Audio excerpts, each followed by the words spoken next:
Du coup, il y a Rima Hassan qui est allée à Thinkerview, ça a l'air exceptionnel. Le niveau de résilience de Rima qui a tenu pendant 3h30 à Thinkerview. Est-ce que même Juan Branco a déjà fait aussi long? Sky qui demande random, est-ce que tu manges du porc? Après, du coup, je suis curieux de savoir ce qu'elle a répondu. Elle dit Mahomet et Surat al-Kursi. Ah ouais, j'avoue, elle dit, ouais, quand elle a dit Mahomet et Surat al-Kursi, ouais, j'avoue que c'est...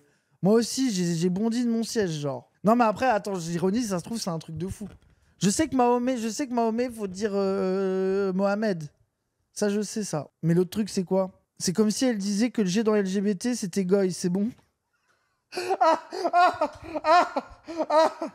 Il m'est vraiment dit, je vais lui faire une métaphore LGBT pour qu'il comprenne. Ok, bon, vas-y, je rentre dans ta team alors. Il a su choisir les bons mots. Pourquoi faut pas dire Mahomet, les gens? Bonne question, ça. Je sais que mon daron, une fois, il a dit ça. À Wissam, on était chez moi, c'est une des premières fois qu'il le voyait. Il allait le voir, il a dit hey, tu sais que moi, je m'en fiche de Mahomet. Et Wissam, il le regarde en mode oula, il va dire un truc islamophobe ou qu'est-ce qui se passe? Il dit parce que Mahomet, ça existe pas, hein. Faut dire Mohamed, c'est ça le vrai mot. Et Wissam était en mode ah oui, ok, oui, effectivement. Et mon daron, il était trop heureux. Il y avait un début, ça allait déraper. Non, en fait. Ils aiment trop le répéter quand ils savent l'info. Oui, c'est totalement mon daron. Allez, c'est bon. On arrête les conneries. Rima Hassan. Rima Hassan, bonsoir. Bonsoir. Nous vous recevons pour une chaîne internet qui s'appelle Thinkerview. Nous sommes en direct. Est-ce que vous pouvez vous présenter succinctement? Oui, bien sûr. Donc, Rima Hassan, 33 ans. Je Le suis... Christ. Oui, effectivement. Ouais, il est déjà chiant. Le Christ? Rima, le Christ. Et en plus, le Christ... Ne serait-il pas israélien? Le Christ ne serait-il pas le roi des Juifs en Judée, Rima? Rima, je pose la question.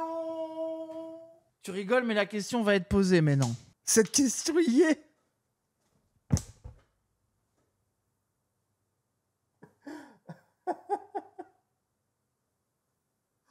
Oh, je suis traumatisé. Faut faire un bingo. Ah ouais, non, mais je...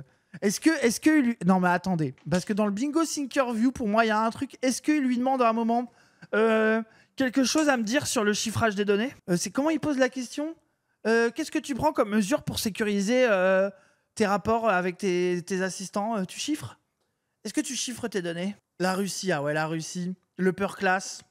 Et même les blagues de... Rima, est-ce que nos élites ont le cerveau qui leur couille par les oreilles? Ou ils pensent vraiment qu'on se rend pas compte qu'ils sont en train d'essayer de nous baiser? Est-ce que nos élites sont des assassins ou des idiots finis? Rima, hein? Est-ce que tu connais la racine carrée de 232, Rima? Sans transition aucune. Parce que genre aussi, c'est ces trucs de... Est-ce que tu connais la superficie de l'Ouzbékistan, Rima? Capitale du Kazakhstan? Pourquoi Thinkerview est crédible? Juste parce que c'est des très longues interviews et que ça parle de sujets, quoi. À un moment, il lui demande combien de zéros à 3300 milliards. Mais est-ce qu'on s'en bat pas les couilles? Attendez, il lui demande vraiment ça? Bon, bref. Je suis députée européenne, française, depuis un an maintenant, depuis juin dernier. Source! Ah, tu es députée européenne, source? Est-ce que l'Europe est l'outil de la upper class pour nous baiser? Ou un endroit pertinent pour faire de la politique, Rima? Source? Je suis d'origine palestinienne, donc je le précise puisque effectivement c'est le combat sur lequel je suis la plus investie au Parlement. Je suis juriste de formation et donc je suis d'origine palestinienne avec une spécificité quand même qui est peu connue en France et qui est peu abordée. C'est le statut des réfugiés palestiniens descendants de la Nakba puisque je suis née dans un camp de réfugiés palestiniens. Et est-ce qu'il va oser lui dire et donc tu n'es pas palestinienne puisque tu n'es pas née en Palestine? Tu es donc syrienne, Rima? Il va pas oser quand même. Qui est le camp de Nerab, qui se trouve dans la banlieue d'Alep. Alep en Syrie. Alep en... Arrête de pré-shot. Non, arrêtez. Il a été plus subtil. Ah, ça va. On y a été installés, j'y suis née, parce que 3 de mes grands-parents ont vécu la Nakba, qui renvoie à un moment, pour le coup, catastrophique. C'est le terme, la traduction en arabe du terme Nakba, c'est la catastrophe, du récit palestinien qui est l'expulsion de près de 800 000 Palestiniens. Donc ça, c'est documenté notamment par Ilan Pappé, un historien israélien qui a eu accès aux archives, et d'autres. Mais le livre le plus éloquent sur ce sujet, c'est Le nettoyage ethnique de la Palestine. On se retrouve aujourd'hui avec des millions de Palestiniens, de réfugiés palestiniens qui vivent dans ces camps. C'est un statut très particulier parce qu'on est réfugié et apatride. Donc là, ça fait aussi référence à l'actualité sur la déchéance de nationalité qui a été convoquée par Bruno Retailleau me concernant et d'autres.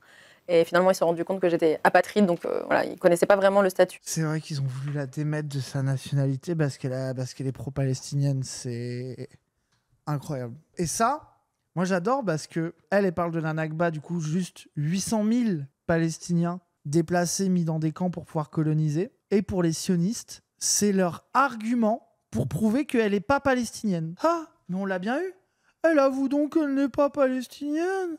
Moi, ce que je trouve incroyable à cet argument-là de Rima est en réalité syrienne, moi j'ai tout le temps envie de leur demander, et au pire, imaginons que dans le droit international de mon cul, qu'elle soit syrienne, qu'est-ce que ça change à son discours? Qu'est-ce que ça change à sa légitimité? Ah bah, t'es syrienne, tu n'as plus le droit de parler de la Palestine. Genre, pour moi, c'est comme l'argument, je sais que c'est un peu tiré par les cheveux, mais c'est comme l'argument de le Hamas utilise des boucliers humains, là. Moi, à chaque fois, je suis en mode, je l'ai déjà dit plein de fois, moi, cet argument m'hallucine, c'est que c'est le truc de... Mais le principe de quand tu prends... Dans les films, quand quelqu'un est pris en otage et met un innocent devant lui, le bail, c'est que tu ne tires pas. Car la morale, c'est de ne pas risquer de tuer quelqu'un d'innocent pour pouvoir tuer quelqu'un de coupable. Genre, c'est un peu le principe de ce truc-là. Mais eux, c'est en mode, du coup, c'est normal, on tue les deux. Et genre, tout le monde est en mode, ah bah, s'il y a des boucliers humains, bah, on va tuer les boucliers humains. Et personne se dit que du coup, peut-être que trouver ça normal de buter tout le monde sans distinction est un problème, ça devient un argument légitime, quoi. Genre, c'est vraiment... C'est comme, le pire bail qu'on a eu comme ça, c'est le bail de la caméra du Hamas. Genre, quand ils ont fait le double tap, donc ils ont fait 2 bombardements sur un hôpital pour tuer le plus de gens possible, ils ont quand même dit, les gens, on a tué des journalistes, on a détruit un hôpital, des civils... Mais il y avait une caméra du Hamas. Et en Israël, ils sont en mode, ah bah quand même, la caméra du Hamas, je veux dire, si elle était restée là, ça valait bien le coup de tuer tous ces gens, quoi. Tu prends les stats de la Deuxième Guerre mondiale, qui a connu énormément de pertes civiles, t'es à 6 soldats pour 1 civil tué. Depuis le 7 octobre, l'armée israélienne est à 6-7 civils tués pour un combattant. Voilà, stat. Je sais pas si c'est des vrais chiffres, mais la stat est folle, Guruknak. En vrai, elle est ultra parlante. 83% de morts civiles. Genre, tu sais, c'est pas genre... Il y avait un civil qui a porté un pot de lait dans un camp militaire qui est mort au moment du bombardement, quoi. Genre, c'est vraiment, on tire dans le tas, et si on en tue un vrai terroriste sur 6, ça va, quoi. Genre, c'est fou, hein. Mais c'est là aussi où ça, on en a parlé l'autre fois longuement avec Cassandre aussi, le déplacement du truc de El Famoso, femmes et enfants palestiniennes. Genre où on est arrivé à un truc d'indécence que même les gens qui veulent se battre contre le génocide en Palestine en sont en venus à ne plus compter que les morts de femmes et d'enfants. Ça veut dire que maintenant, tu as une sorte de tronc commun qui est dit que les hommes palestiniens n'ont pas à être considérés comme des victimes du génocide ou de la guerre. Genre, ça devient de la discussion, c'est est-ce que c'est acceptable pour les femmes et les enfants? Les hommes, on laisse tomber, quoi. Les hommes, bon, bah, tant pis pour les hommes, quoi. Eux, ils sont quand même un peu susceptibles d'être des tueurs, quoi. Allez voir la vidéo de Cassandre sur les femmes et la propagande de guerre, il en parle vite fait. Députée européenne, ça gagne combien? 8 000, c'est une indemnité de plus de 8 000 euros. Wesh! Wesh! Ah ouais, hein, sa vie, hein? On dirait une interview de youtubeur, oui. C'est une interview de Squeezie en 2012. 8 000 euros, même les députés se font pas autant de mailles. Wesh! Bon, après, tant mieux pour elle, hein. J'espère qu'elle a de quoi coffrer, en tout cas. J'espère qu'elle met de la thune de côté, un peu. Vous cotisez en France ou pas en France? Oui, bien sûr. Oui, bien sûr. Oui. Vous croyez en Dieu? Oui. Lequel? Eh bien, pour les musulmans, c'est le même. C'est-à-dire que pour les musulmans, on a simplement les 3 prophètes s'inscrivent dans la même religion en réalité. Et Mahomet est présenté comme le dernier, le 3e, donc à apporter une version la plus, disons, actualisée. Mais dans nos prières, on a une sourate qui est dédiée à Mariam. On prie pour Jésus, on prie pour Moïse, ils sont cités dans nos prières. Donc c'est le même Dieu en réalité. Mais... C'est la sourate de la vache ou le verset du trône? Oui, la sourate al-Baqarah, donc c'est la sourate de la vache, et sourate al-Kursi, c'est la sourate de... Vous êtes pratiquante?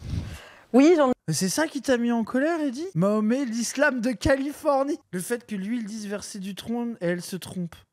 Je comprends rien au débat. J'ai l'impression que vous débattez, que c'est moi qui m'énerve sur quelqu'un qui confond un feat entre Chief Keef et Fredo Santana et un feat entre Chief Keef et je sais pas qui. Elle a dit comme ça pour que les gens comprennent.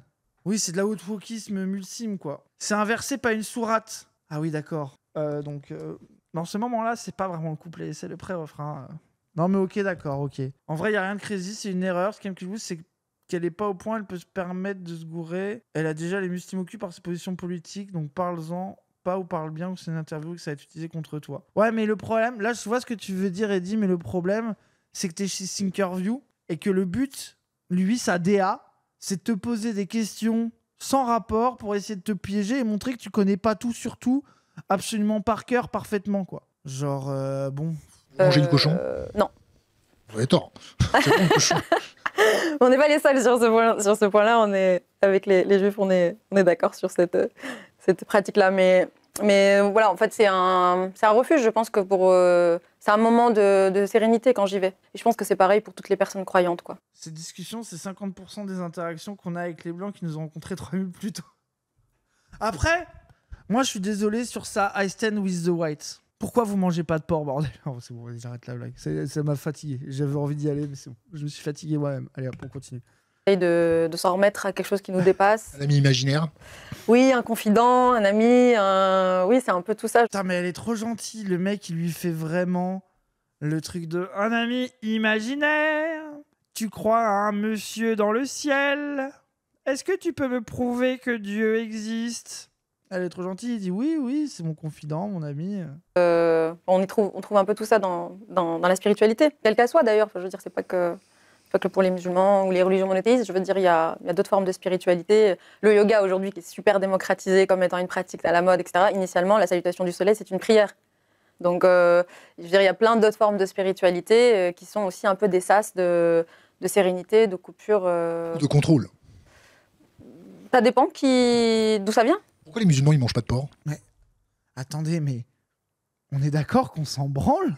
Attendez, moi j'aime bien ironiser sur le porc et là, les musulmans ils mangent pas de porc et tout, c'est ma blague préférée de la vie. Mais on est d'accord que dans une vraie interview, on n'est pas juste en train de dire de la merde sur un Streamzawa prod. On est d'accord qu'on s'en bat les couilles. Sky égale Raz. Mais non, est-ce que moi j'ai parlé de ça à Rima Hassan quand je lui ai parlé? Non, je suis pas complètement dégénéré. Il te voulait exactement ce qui s'est passé. Oui. C'est les questions les plus gentilles de l'interview. Tu connais la réponse au moins. Bah, pour moi, les musulmans mangent pas de porc parce qu'ils veulent jouer en mode difficile. Ça veut dire qu'ils se privent de certains des plus grands plaisirs de la vie pour montrer qu'ils sont plus déter que nous dans la life, quoi. Genre, pour moi, c'est vraiment en mode, regardez, vous êtes des merdes, vous succombez à tous les trucs stylés, alors que nous, on n'est pas aussi faibles, quoi. Allez, on continue. Même raison que les Juifs. C'est pas une réponse, ça. Une réponse, après, ça fait l'objet d'interprétations, des textes, etc. Mais c'est il y a plein d'animaux en fait qu'on n'a pas le droit de manger. C'est-à-dire que. Les cons, on n'a pas le droit de les manger. Non, mais par exemple, on considère que tous les produits de la mer sont halal, donc on a le droit de manger tous les produits de la mer. Matt, comment l'extrait du Pourquoi les musulmans mangent pas de porc est repris? Pourquoi les musulmans ne mangent pas de porc? Rima pour faire comme les juifs, la mentalité arabe-palestinienne dans toute sa splendeur, tout leur narratif repose sur l'appropriation culturelle des autochtones juifs. Quoi? Alors que le plus connu de TikTok, c'est le niveau d'appropriation culturelle en Israël. C'est incroyable, on est d'accord que c'est de la folie de dire ça. Alors qu'elle a juste dit nous et les juifs, on mange pas de porc, tiens. Et c'est devenu l'appropriation culturelle des autochtones juifs. Bon, c'est incroyable. Bref, c'est fou. On ne peut pas manger des animaux qui ne sont pas herbivores, par exemple. Donc, les animaux carnivores, on ne peut pas les manger. Mangez pas de chat? De chat? Non. Mangez pas de chat. Mais qu'est-ce qu'il a? Mais pourquoi? Israéli salade, oui, de fou. Mangez pas de chat. Mais qu'est-ce qu'il est complètement drogué? De chat? Non. Non. Bon, de toute façon, moi, la question est vite réglée. Je mange très peu de viande. C'est vraiment très ponctuel et j'aime bien savoir d'où ça vient. Et puis, en fait, la pratique même du halal, je veux dire, sur la question éthique, moi, j'aime beaucoup en débattre parce qu'aujourd'hui, c'est vraiment réduit à un étiquetage. Ces questions sont rascore. Ouais, mais les gens, moi, je vois ce que vous... Je suis d'accord. Mais vous voyez la différence entre moi, qui fait exprès de trigger un chat en disant... J'aimerais bien manger du chat à 23h30 sur un stream chez moi en me grattant les couilles posé sur mon cul pour troller Cassandre. Et une interview ultra sérieuse où il est en mode pourquoi pas le porc et vous mangez pas de chat? Genre vraiment, moi justement, ma capacité à me canaliser pour ne pas faire ces vannes-là à quelqu'un à qui j'ai jamais parlé de ma vie en interview. Désolé, hein. Lui aussi se gratte les couilles pendant l'interview, tu m'as un peu convaincu.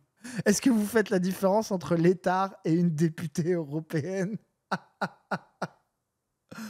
Oh putain, c'est incroyable. Pour moi, la pratique du halal, c'est vraiment une éthique d'abord. Et c'est le respect de l'animal. On n'a pas le droit, par exemple, de sacrifier un animal si d'autres animaux, c'est-à-dire être vivants, mais en fait, il y a quand même les humains qui sont là au moment du sacrifice, mais on n'a pas le droit de le faire si on a un autre animal qui est présent et qui peut en avoir conscience. Ne serait-ce que par le bruit, l'odeur, par le fait qu'il l'abattage rituel, pour vous, c'est pas cool. Mais encore une fois, le sacrifice, c'est un moment où on témoigne aussi, je veux dire, un remerciement. Il y a une prière qui a accompagné ce sacrifice-là. La pauvre, elle est dans le bourbier de l'abattage rituel. Oh, la discussion de con. Quel rapport? Mais je comprends pourquoi ça dure 3h30 si on a 1 heure de questions Osef Bourbier comme ça. Après là, il a jamais posé la question, elle s'est lancée seule en disant je kiffe. Oui, en plus, c'est elle. En fait, presque, est-ce qu'on l'a prévenue de qui est Sky? Parce que là, elle est partie en mode j'adore débattre de l'abattage rituel et du halal. Et là, t'as le fou du bus de vous mangez des chats! Vous mangez des chats! Et les cuisses de grenouille, c'est halal ou pas? Et les escargots? Est-ce qu'il faut un abattage rituel pour les escargots? Hein, les chats? Est-ce que ça va? Est-ce que les grenouilles, c'est un peu de la mer, mais c'est un peu de la terre aussi? Qu'est-ce qu'on fait pour les grenouilles? Est-ce qu'il y a un hadith sur les grenouilles? C'est vraiment... Ça me terrifie. Dans le camp où moi j'ai grandi, quand mon oncle sacrifiait un mouton ou une poule, eh bien c'était avec tout le respect, la considération qu'on a pour ces animaux dont on a pris soin pendant plusieurs années. Donc c'est absolument pas à des finalités rentables ou capitalistiques, et c'est très ponctuel. Je veux dire, la pratique qu'on a dans le camp de manger de la viande, c'est vraiment une fois. Voilà, puis une fois toutes les 2 semaines, 3 semaines, à un moment, on va avoir un repas, il va y avoir de la viande, et c'est un moment assez particulier. Et le sacrifice est accompagné d'une prière, et c'est vraiment un moment où on n'a pas le droit, je veux dire, le halal encadre vraiment ça, on n'a pas le droit de le faire devant un autre animal. On doit préserver les autres animaux de ce moment de sacrifice. Donc vous voyez, en fait, c'est pour dire qu'il y a plein de choses qui accompagnent le halal qui aujourd'hui sont totalement déconnectées de la pratique. Attends, mais est-ce qu'il est assez fou pour lancer le débat sur le truc actuel de est-ce que la viande de Nabab Kebab était vraiment halal? Et est-ce que le resto de fast-food cuisine, le poulet de Pepe Chicken, c'est vraiment du halal? Est-ce que ça va être le débat? Après, je suis un peu chaud en fait. J'ai la dalle. Vraiment halal, vous pensez? Et Quick, est-ce qu'on peut leur faire confiance? Je veux dire que ça soit sur l'aspect religieux ou pas, que ce soit pour les croyants ou pas, tout le secteur industriel autour de la viande est problématique et pose des vraies questions aujourd'hui. Je veux dire que ce soit pour le côté halal ou pour le reste, aujourd'hui on est dans une vraie dérive en fait, dans le rapport même au vivant, quel qu'il soit, quoi. Tamam. C'est quoi tamam? Genre là, on est d'accord, il a dit un truc en arabe pour faire petit clin d'œil, genre, c'est ça ou pas? Ok en turc. C'est genre soit ou ok. Ah ouais, ça se voit, il a dit tamam, genre en mode let's go. Et le chien, vous mangez du chien. Tamam, c'est ok. Ok, d'accord. Tamam. On commence par l'économie? C'est pas du tout mon domaine, mais vas-y, je peux essayer de... Bah attends, on commençait par l'économie. Mais en plus, elle le dit que c'est pas son domaine. Du coup, il est où le drama de s'y connaît pas en économie, puisqu'elle a direct dit qu'elle s'y connaissait pas trop? On parlera du conflit israélo-palestinien, bien entendu, après, et de ce qui se passe à gauche et à droite. Ouais. Mais pour comprendre les arcanes de votre pensée, on va vous poser des questions légères sur ce qui se passe en ce moment. Ouais. La situation économique européenne, qu'est-ce que vous en pensez? Où est-ce qu'on va? La France, où est-ce qu'elle va? Est-ce qu'à l'Europe, on en discute pas? Comment ça se passe? Alors, bon, moi, je vais être très transparente, donc on va aborder le sujet, mais c'est absolument pas le sujet de mes commissions. Donc, il y a des commissions, pour le dire aux gens qui nous regardent, on a une vingtaine de commissions au Parlement européen, et quand on est élu, on en a généralement 2. Donc, pour ma part, c'est la commission Affaires étrangères et Droits humains. Et donc, ce sont des commissions qui travaillent exclusivement sur les relations, disons, de l'Union européenne avec le reste du monde. Donc, on ne traite pas de la situation des droits de l'homme au sein de l'Union européenne, par exemple. Ça, c'est la commission Libé qui va traiter de la question des libertés, par exemple, la question des violences policières, etc. Ça va être traité plutôt dans la liberté de manifestation, d'expression, des questions qui peuvent se poser encore aujourd'hui dans l'Union européenne, puisque tout n'est pas acquis. C'est de la commission Libé, je comprends même pas ce que ça veut dire, mais force. Elle a dit Libé, c'est liberté. Ok. Mais là, en gros, ce qu'elle essaye d'expliquer, c'est que globalement, Commission européenne, chacun est chef en son domaine. Elle travaille sur les commissions sur lesquelles elle est experte, toutes les questions internationales, droits humains, et que globalement, c'est d'autres insoumis férus d'économie qui sont sur les commissions économiques. Et il va quand même, j'imagine, passer 20 minutes à essayer de la piéger sur l'économie. En fait, moi, je comprends pourquoi les gens ont envie que les personnalités politiques aient des domaines d'expertise élargis et tout. Enfin, c'est logique, tu vois. Mais est-ce que ça a du sens quand t'as quelqu'un qui te dit « Moi, c'est pas vraiment mon domaine d'expertise dans le groupe. Moi, je suis plutôt sur ces sujets-là. J'avoue, je connais pas tout. » De absolument vouloir la piéger. Tu sais, on dirait qu'elle vient de lui dire « Mais je suis ultra calé en économie, t'inquiète, je travaille sur tout. » Enfin, je sais pas, genre... Elle veut pas être présidente, bah oui, c'est ça. Pour moi, tu dois avoir les bases du discours sur tous les sujets, mais si tu commences à te pointer des chiffres et tout, ça là, bah non, mais en fait, en gros, oui, c'est ça, c'est que si t'as vraiment rien à dire sur les sujets, que t'as même pas les grandes inclinaisons, même juste de ton parti dans lequel t'es, c'est un problème. Mais t'es pas obligé d'être manuel, mathématique Bompard, à connaître les fluctuations de la dette sur 40 ans et chaque chiffre de je sais pas quoi, enfin, genre, je sais pas quoi, genre, c'est... Là, ces questions-là vont plutôt être traitées dans la commission, disons, budget, qui traite vraiment du budget de l'Union européenne. La situation de la France, pour commencer, bon, je crois que les prévisions de la Banque de France pour 2027, c'est une dette à 120%. Je crois savoir que les recommandations de Maastricht, c'est 60%. Et je crois savoir que la moyenne européenne, c'est autour de 80-87%. Donc, ce qui est sûr, c'est qu'il y a une tendance qui... bien plus haute que la recommandation formulée par les Européens eux-mêmes, qui est celle de 87%. La faute à qui? Comme dirait Bayrou, c'est la dette, c'est un peu la faute de tous les Français, parce que c'est les Français qui ont tout mangé. Non, je pense... C'est la faute du fait que on a des planificateurs en carton, oui. avec une prisme de lecture aussi pertinent qu'un filet d'eau tiède. Ça vient de quoi? Qu'est-ce qu'il a? Aussi pertinent qu'un filet d'eau tiède? Je vais faire des petites punchlines. Est-ce que nos élites sont incompétentes? Est-ce qu'ils en font exprès? Un filet d'eau tiède? Oh, il me fatigue. Ce qui est très délicat avec la dette, et je pense que le régime présidentiel dans lequel on est fait qu'on peut avoir une succession d'hommes, bon là c'est que des hommes, femmes. Bah, pour le moment c'est que des hommes qui sont aux commandes du pays, et puis qui vont faire un passage de 5-10 ans, et puis qui viendront systématiquement avoir le discours qui consiste à dire « mais je n'y suis pour rien, en fait, moi je récupère l'état du pays tel qu'il est, et puis je ne fais que composer avec des trous à boucher, quoi. » Et donc, j'hérite de la politique. S'il est de gauche, il va dire que il hérite de la politique de la droite. Puis s'il est de droite, il va dire qu'il a hérité de la politique de la gauche. Donc c'est un problème qui est beaucoup plus structurel et malheureusement, il est trop souvent instrumentalisé à ces finalités-là. C'est-à-dire, on va avoir... ce régime présidentiel vraiment va toujours présenter le président comme le sauveur d'un moment, mais qui va absolument pas poser les questions structurelles qui se posent. Et la question de la dette est une question structurelle. Et le niveau de la dette aujourd'hui, j'ai pas le chiffre exact, je sais qu'elle est à 3300, mais j'ai pas les deux derniers. Oui, 3300, effectivement. 9 3300, mais juste, j'ai pas les deux derniers chiffres. 3325, je sais plus exactement. Attendez. Mais moi, j'ai aucune idée de combien il y a de 0 à milliard, mais je sais quand même qu'ils sont en train de nous baiser. Mais qu'est-ce qu'on s'en branle de savoir combien il y a de 0 à milliard? Mais en plus, elle s'est même pas fait avoir, c'est ça. Donc ça veut dire que... Bref, c'est malveillant. Si on ajoute la dette privée, on a combien? Je sais pas du tout, honnêtement. Mais je m'en fous! Mais je m'en fous! Oh là là, mais... Invite Jean-Michel Économie de la FI si tu veux parler des trucs. Oui, c'est un QCM. Ça y est, c'est un questionnaire. Mais surtout que s'il veut parler de ces sujets-là, qu'il invite Jean Économie de la France Insoumise, qu'il n'invite pas Micheline Palestine. Rima, vous connaissez combien de décimales à pi?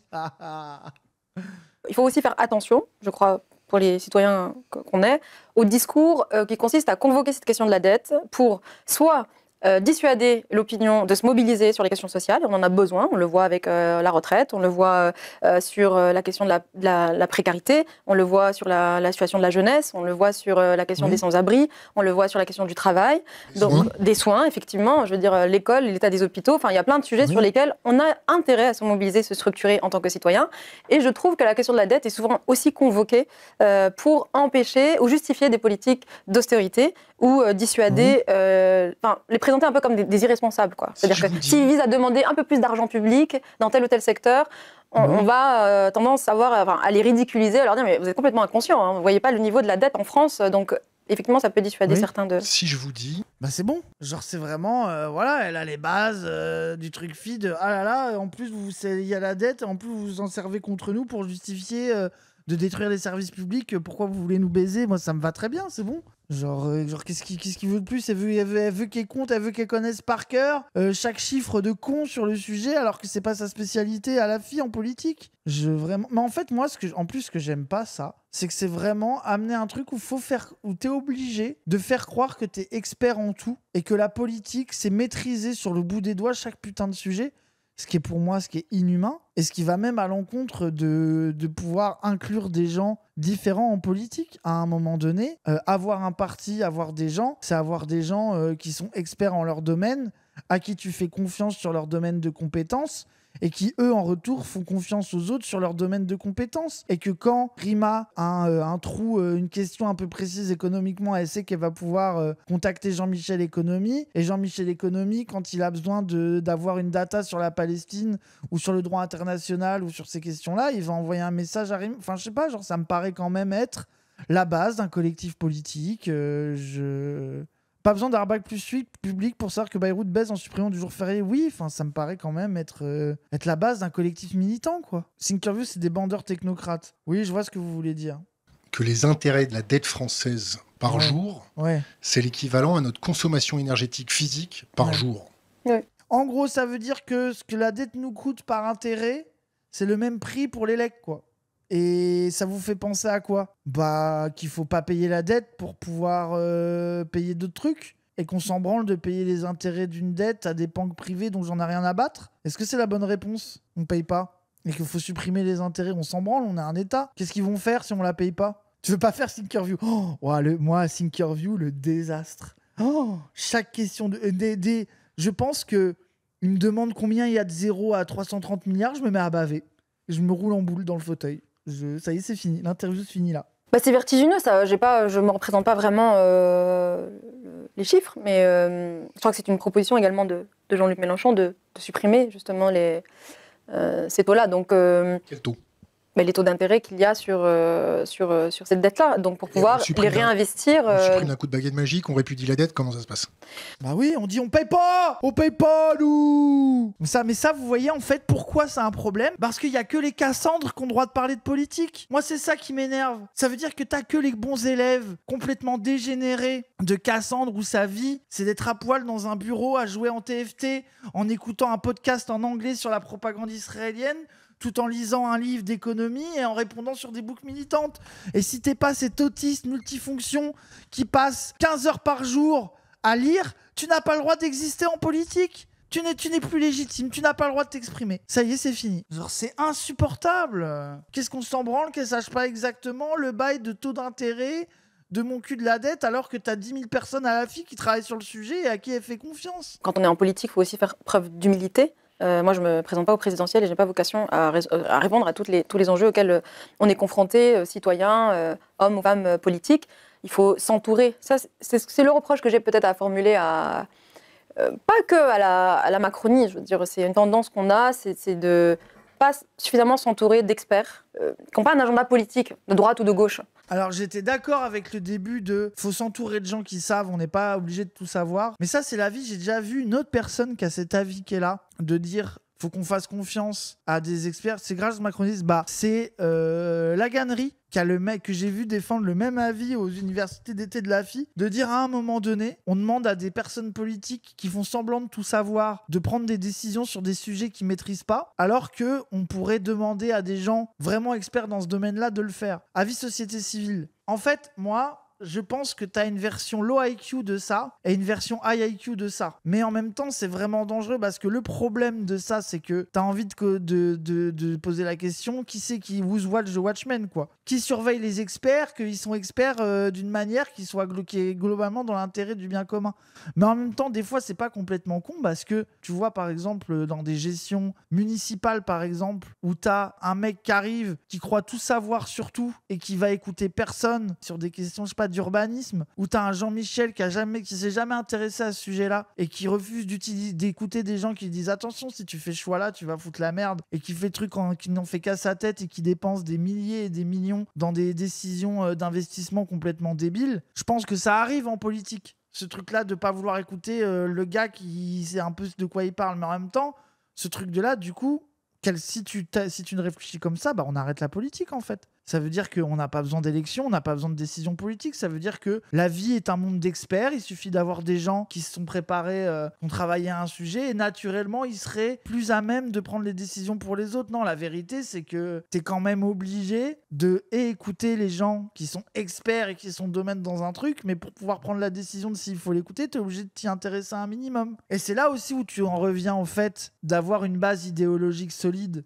par exemple de gauche, marxiste, matérialiste, socialiste, j'en sais rien. Parce qu'en réalité, quand t'as le cerveau bien construit, quand tu arrives sur un sujet que tu connais pas et que on va dire que t'as des sortes de balises intellectuelles, te permettent de percevoir, même dans des sujets que tu connais pas, quand est-ce qu'on essaye de te baiser avec un truc de fils de pute qui veut faire du business et quand est-ce qu'on essaye de faire un truc plus égalitaire et plus truc. C'est pas forcément toujours vrai, mais ça permet quand même même quand tu connais pas le sujet, de pouvoir faire des choix politiques si tu y travailles un minimum, quoi. Mais ouais, je trouve que ça, à la limite, depuis le début, c'est le moment où je trouve le truc de faisons plus confiance aux experts. Je vois ce qu'elle veut dire, mais il y a possiblement dérive, voilà. Et la société française, elle est riche d'experts dans tous les domaines. Il faudrait, sur la question de la dette, par exemple, pas consulter un ou deux experts sur ces questions économiques qui seraient de son bord politique et qui va, en fait, plutôt nous présenter un agenda plus politique que d'intérêt de bien commun.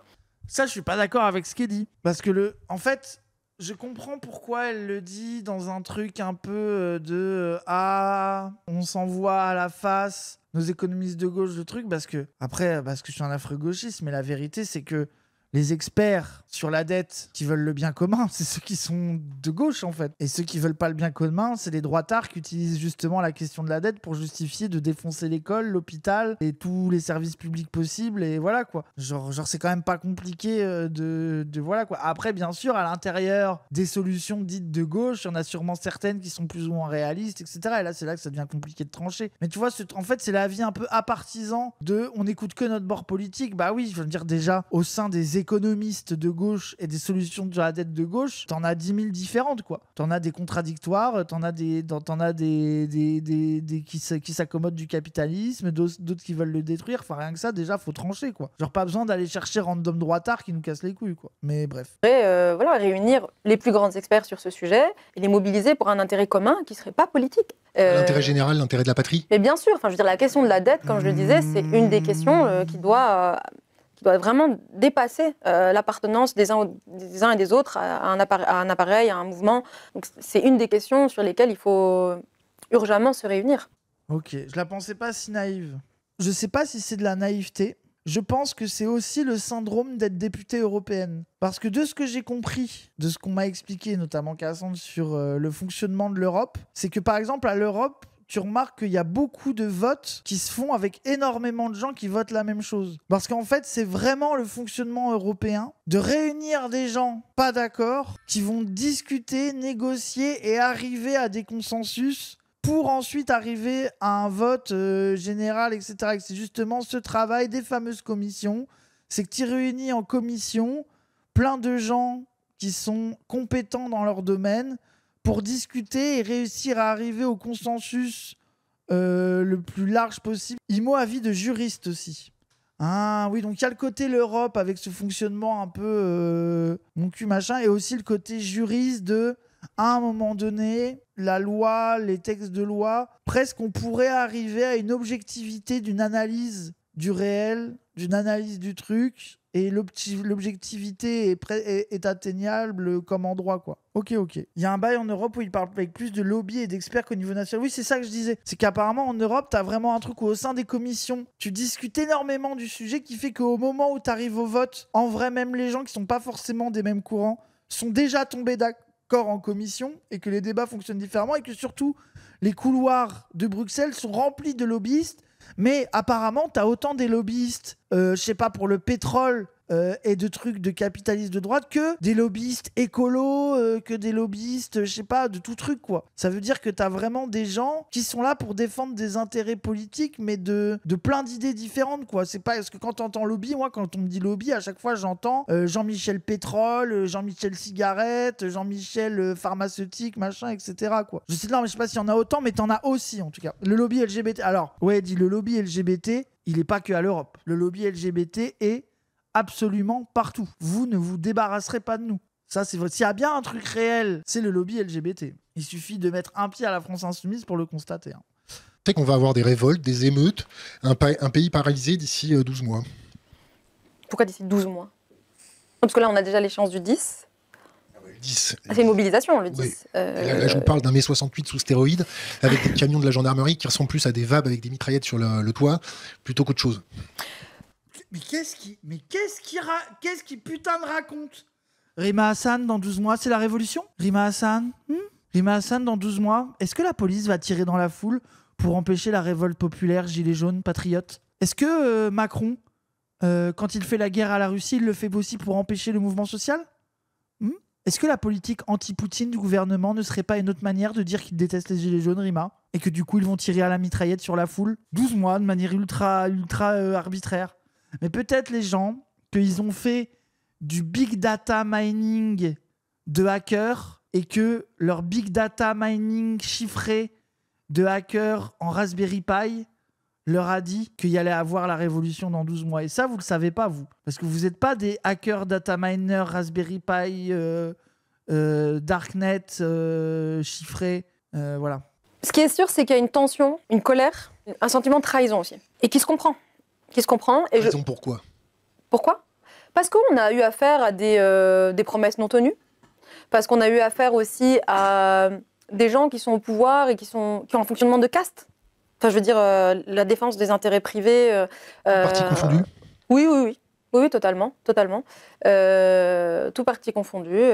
Et puis des promesses, je veux dire, qui ne sont pas tenues. La trahison aussi récente de... Sky est étonné qu'une personnalité politique de gauche un peu radicale dise que tous les gouvernements des 20-30 dernières années sont des traîtres, des vendus au libéralisme et qu'ils ont trahi les promesses qu'ils ont fait aux gens et que les gens leur font plus confiance. Ah oui, tous? Tous, Rima? Vraiment? Tout parti confondu, Rima? Il va dire c'est populiste, mais non, mais attends, mais ça, sur Thinkerview, normalement, c'est leur avis prom dog, ça? De Hollande, sur mon ennemi, c'est la finance, on s'attendait à avoir vraiment presque quelque chose quasi révolutionnaire contre ce système capitaliste, néolibéral, qui... Oui, après, bon, des gens qui ont cru au presque révolutionnaire de François Hollande, je suis quand même un peu circonspect. Qu'on ait cru que François Hollande serait un peu de gauche quand même, ok, pourquoi pas? Oui, c'est vrai que même Anas Kazib, il a fait la campagne de François Hollande. C'est vrai qu'Anas Kazib, il nous parle de révolution toute la journée, mais les gens oublient que c'était le directeur de campagne de François Hollande en 2012. Putain, c'est fou quand même.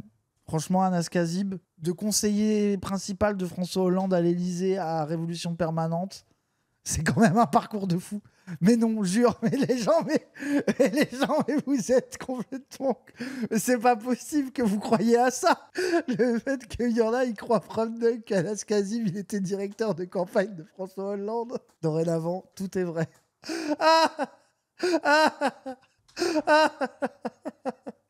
Les gens, il nous a juste expliqué en interview qu'à l'époque, il avait voté pour lui en croyant un peu comme tout le monde que c'était le truc bien et qu'il s'était turbo-politisé après, etc. C'est tout. Comme énormément de gens, by the way. Et on s'attendait vraiment à quelque chose qui allait bousculer un peu tout ça. Et en fait, pas du tout. Charles Pasqua, vous vous rappelez de lui? Oui, bien sûr. Les promesses n'engagent que ceux qui les écoutent. Les écoutent, y croient. Oui. Bah oui, bien sûr. Est-ce que ça vient d'un manque de maturité de l'électorat français? C'est-à-dire qu'on les a bercés de douces mélopées? Putain, mais lui, en fait, Sky, sa DA, c'est d'être en mode les moutons suivent les loups qui nous gouvernent. Les Français, ce peuple de moutons arriérés qui mangent le lait de nos élites traîtres. Ah oui, vraiment, genre ça y est, tu vas t'en remettre, c'est grave. Ce régime présidentiel, moi, il me pose un vrai problème. Et peut-être qu'on y reviendra aussi tout à l'heure, mais moi, ça fait 1 an que je suis en politique et je l'ai souvent dit à d'autres journalistes, mais je suis très gênée par 2 aspects, la diabolisation, la place que je prends dans les médias dans lesquels je ne m'exprime jamais. Et... Quand vous exprimez, des fois ça cartonne. Hein. Oui, mais je veux dire... Même sur les réseaux sociaux. Il y a quand même des médias comme Le Point ou le JDD qui ont sorti respectivement 45 et 60 papiers sur moi en 1 an. Le niveau d'acharnement gratuit sur Rima Hassan, 60 papiers. Il y a des gens, plein de fric, Bourges, à Paname, complètement droitard, matrixé, réactionnaire, faux universaliste, vrai islamophobe, qui passent leur journée à parler de Rima Hassan, la mannequin syrienne. Genre, c'est impressionnant, les gens. Hein. C'est vraiment le niveau de haine est très rare. Hein. Que 3 papiers sur Wissam. Après, les gens, c'est là que tu vois leur niveau de racisme, c'est que Wissam, random streamer, se prend un papier là en ce moment par semaine par les journaux d'extrême droite. C'est là que tu vois à quel point les Arabes qui osent parler en public n'ont pas le droit d'exister. Hein. Et c'est des papiers, quand on les ouvre, qui sont quand même très problématiques sur certains angles. Jean-Marie Le Pen est revenu, il s'appelle Rima Hassan, la pieuvre de l'Iran. C'est des titres comme ça. Pourquoi il vous appelle la pieuvre de l'Iran? J'ai pas suivi la méta. Pourquoi elle est passée de syrienne à iranienne d'un coup? Genre en fait, elle est tous les trucs qu'ils aiment pas quoi. C'est l'Iran qui finance le Hamas et le Hezbollah. Ah oui, donc du coup, vu qu'elle est du Hamas... Oui, j'ai compris, ça y est, oui, d'accord, ok, j'ai compris. Les Palestiniens, on les connaît pas très bien. C'est une toute petite diaspora en France, et c'est une petite diaspora en Europe, et encore plus petite, plus minuscule en France. Et dans les années 2000, c'était 5 000 Palestiniens. Donc là, on doit être, je dirais, dans les 20, 25 000 peut-être, quelque chose comme ça. On pourra vérifier. Mais tout ça pour vous dire que c'est une toute petite diaspora. Sachant que le peuple palestinien, c'est plus de la moitié qui est en exil et en diaspora. Le peuple palestinien, au total, c'est 15 millions. Vous avez 6,8 millions de réfugiés, donc sous statut de l'UNRWA, on y reviendra peut-être tout à l'heure, c'est l'agence onusienne mandatée pour assister les réfugiés palestiniens. Et donc, si vous allez sur son site ou sur le site du HCR, il y a 6,8 millions de réfugiés palestiniens. La pieuvre de l'Iran, pourquoi? Mais tout ça pour dire que déjà, les Palestiniens... La pieuvre de l'Iran, pourquoi? Est-ce que ça vient vraiment de nulle part, Rima Hassan? Ah oui, là, vous me rappelez un truc. Rima Hassan, anagramme de Iran-Hamas. C'est vrai que il y en a, ils disent ça, Prumdog. Iran-Hamas. Merci Trapper qui prend un abonnement, qui profite du September pour prendre son abonnement à moins cher. Lui, il est intelligent. J'ai jamais entendu ça. Si, il dit, il y a des tweets comme... C'est je sais plus quel foot Twitter a écrit sur un papier Rima Hassan et en dessous, il écrit Iran-Hamas en montrant les trucs. C'est un élu RR, il a dit « Ma collaboratrice m'a fait cette remarque. Étrange coïncidence. Nous sachons. » Oui, t'as juste à dire ça et voilà. Bref, moi alors vas-y, la pieuvre iranienne. Ça fait peur, une pieuvre. Et c'est les iraniennes en plus. Nous sommes terrifiés. Une Palestinienne française aussi, ça a quasiment peu existé dans le débat public. Donc, je suis souvent soupçonnée d'être un agent de l'étranger ou d'être, ça a été titré par ailleurs par ces journaux, d'être un ennemi de l'intérieur. Vous avez porté plainte ou pas? Dans certains cas, oui. Maintenant, je vous ai donné la proportion, 65, 40 articles, plus tout le reste. Je ne vais pas passer mon temps à travailler sur ça, quoi. Donc, j'ai aussi mon travail, moi, au quotidien, au Parlement. Donc, on essaie d'aller à l'essentiel avec l'avocat pour se protéger au maximum. Mais je veux dire, je peux pas... malheureusement, je ne peux pas non plus contrer tout ce qui... Bah oui, au bout d'un moment... Et puis c'est bon, ton avocat, je pense qu'il se fait assez de thunes comme ça. Est-ce que même si tu te gagnes 8 000 €, est-ce que tu as envie de donner la moitié de ton fric à ton avocat? Puisque de toute façon, les papiers vont pleuvoir, tu vas gagner que la moitié des procès. L'enfer. Tondelier et ses aimants, elle pensait faire le coup du siècle. C'est quoi? Attendez, mais c'est quoi l'histoire des aimants? Moi, j'ai pas ça. Attendez, c'est quoi cette histoire-là des aimants? Les aimants, le magnétisme.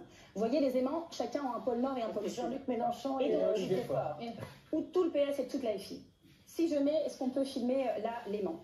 Si je le mets ici, vous voyez, si je les aborde de la mauvaise face, l'un repousse l'autre. Et même, il y a une forme de force répulsive entre les deux. C'est ce qui est en train de se passer. Mais tout est une question d'angle. Parce que vous voyez, dans un autre angle, il y a une attraction très forte qui fait...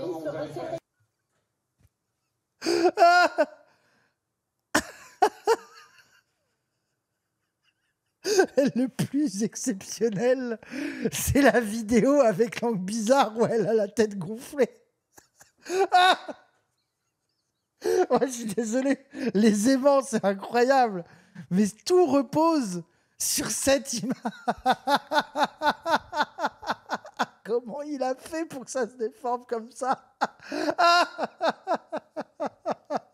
C'est exceptionnel. La science des aimants, le magnétisme.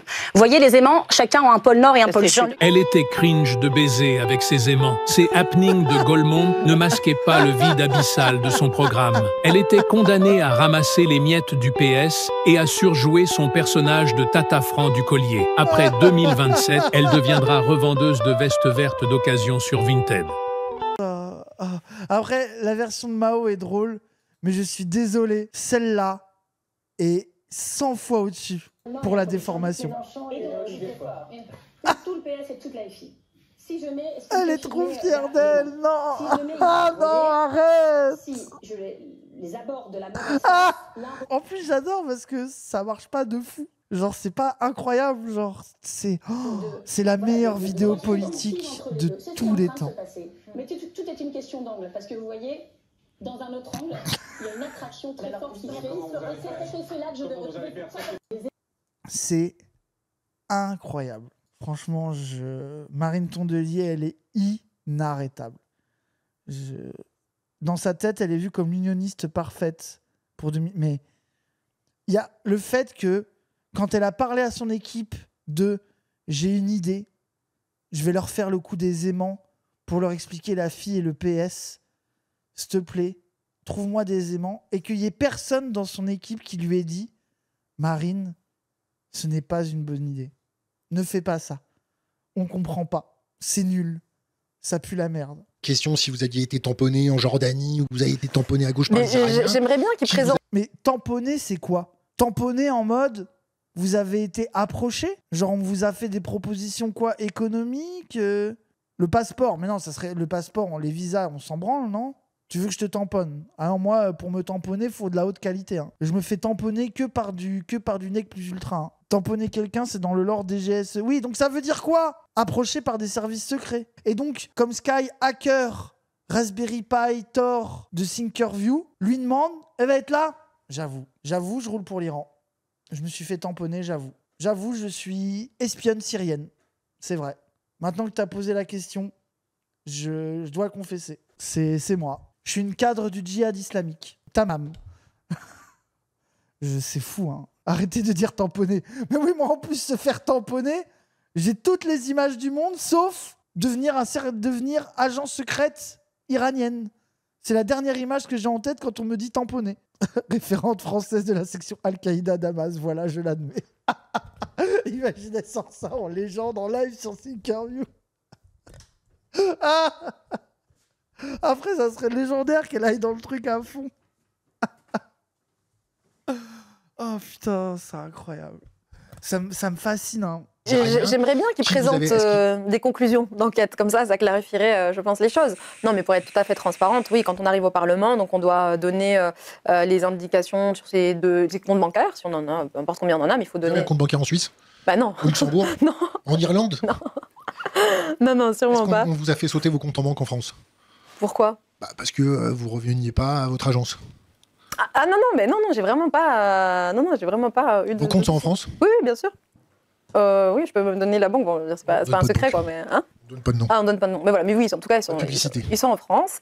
Combien dessus? Là, actuellement... Qui viennent d'Iran? Est-ce qu'il y a des millions? Il n'y a pas de millions? Comment ça se passe? Non, il n'y a rien qui vienne de l'étranger. Il n'y a rien qui vienne de l'étranger. Vraiment, j'ai que mon indemnité et c'est tout. Mais je veux dire, moi, je serais très heureuse qu'il y ait une enquête éventuellement fouillée. Il est malade. Compte en Suisse? En Irlande? En Syrie? Qu'est-ce qu'il raconte? Mais en plus, moi, je me demande si quelqu'un un jour va dire oui, je détourne de l'argent, oui. Rima quelques pétrodollars.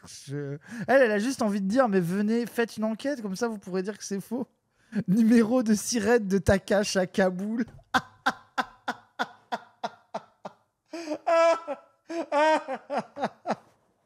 Oh putain.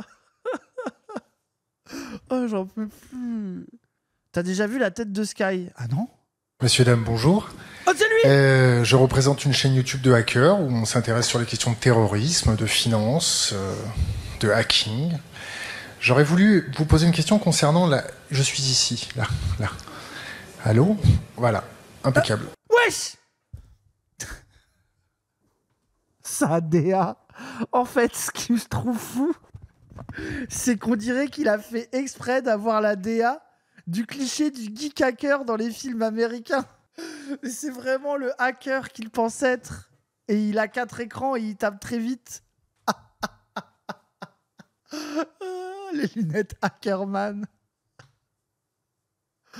Oh, c'est exceptionnel. Est-ce que notre soutien à Zelensky est une aide réelle pour un peuple qui se ferait envahir? Ou est-ce que c'est plutôt des intérêts anti-russes primaires, notamment par notre incapacité à chiffrer nos données et à nous préserver de leur attaque informatique sur lesquelles ils ont 20 ans d'avance? C'est pas faute d'avoir essayé de prévenir les autorités concernées sur les trous béants dans le gruyère qui est notre réseau informatique d'État? Est-ce qu'on peut vraiment prétendre construire des avions de technologie quand on n'est pas capable de se protéger d'un petit worm mis par un enfant de 4 ans avec une clé USB? Je pose la question. On est d'accord? Ah oui, il fallait plus faire en arrière, bah, ça va. On est d'accord. T'as le rythme, pas du tout les petits organes. Ça va! J'ai vu une interview de lui, c'est bon! Moi, je l'ai dit depuis le début, la moitié de mon travail, sur la question palestinienne, j'entends pas au Parlement, mais la moitié de mon travail, c'est un travail de pédagogie, de resituer le narratif palestinien. Donc de redire en fait que ce ne sont pas des terroristes, ce n'est pas un peuple composé de terroristes, qu'il y a eu un mode opératoire terroriste qui n'est pas exclusivement par ailleurs... Qu'est-ce que vous entendez par mode opératoire terroriste? Le 7, j'ai eu l'occasion de le dire, c'est un mode opératoire terroriste. Mais je veux dire, c'est comme les Algériens quand ils font péter... Ça y est, on rentre dans le dur. Ça y est, c'est parti, c'est parti. J'ai eu l'occasion de le dire, c'est un mode opératoire terroriste. Mais je veux dire, c'est comme les Algériens quand ils font péter des cafés ou des Français... des cafés de Français en Algérie. Parce qu'arrive un moment où le FLN, en fait, se dit on en est à plus de 100 ans de colonisation, on se fait massacrer, on a près d'1 million de martyrs. Ces Français n'ont pas l'air de comprendre qu'on veut notre indépendance. Wesh! Ah mais ça a dû mettre en colère tout le monde. Ça, sur Twitter, ça a rendu zinzin. Ah bon? Mais pourquoi? Après, tu peux imaginer que quelqu'un qui est contre la colonisation sous-entend que c'est un peu logique que ça arrive. Mais tu sais, il n'y a presque pas de qualificatif de c'est bien ou c'est mal.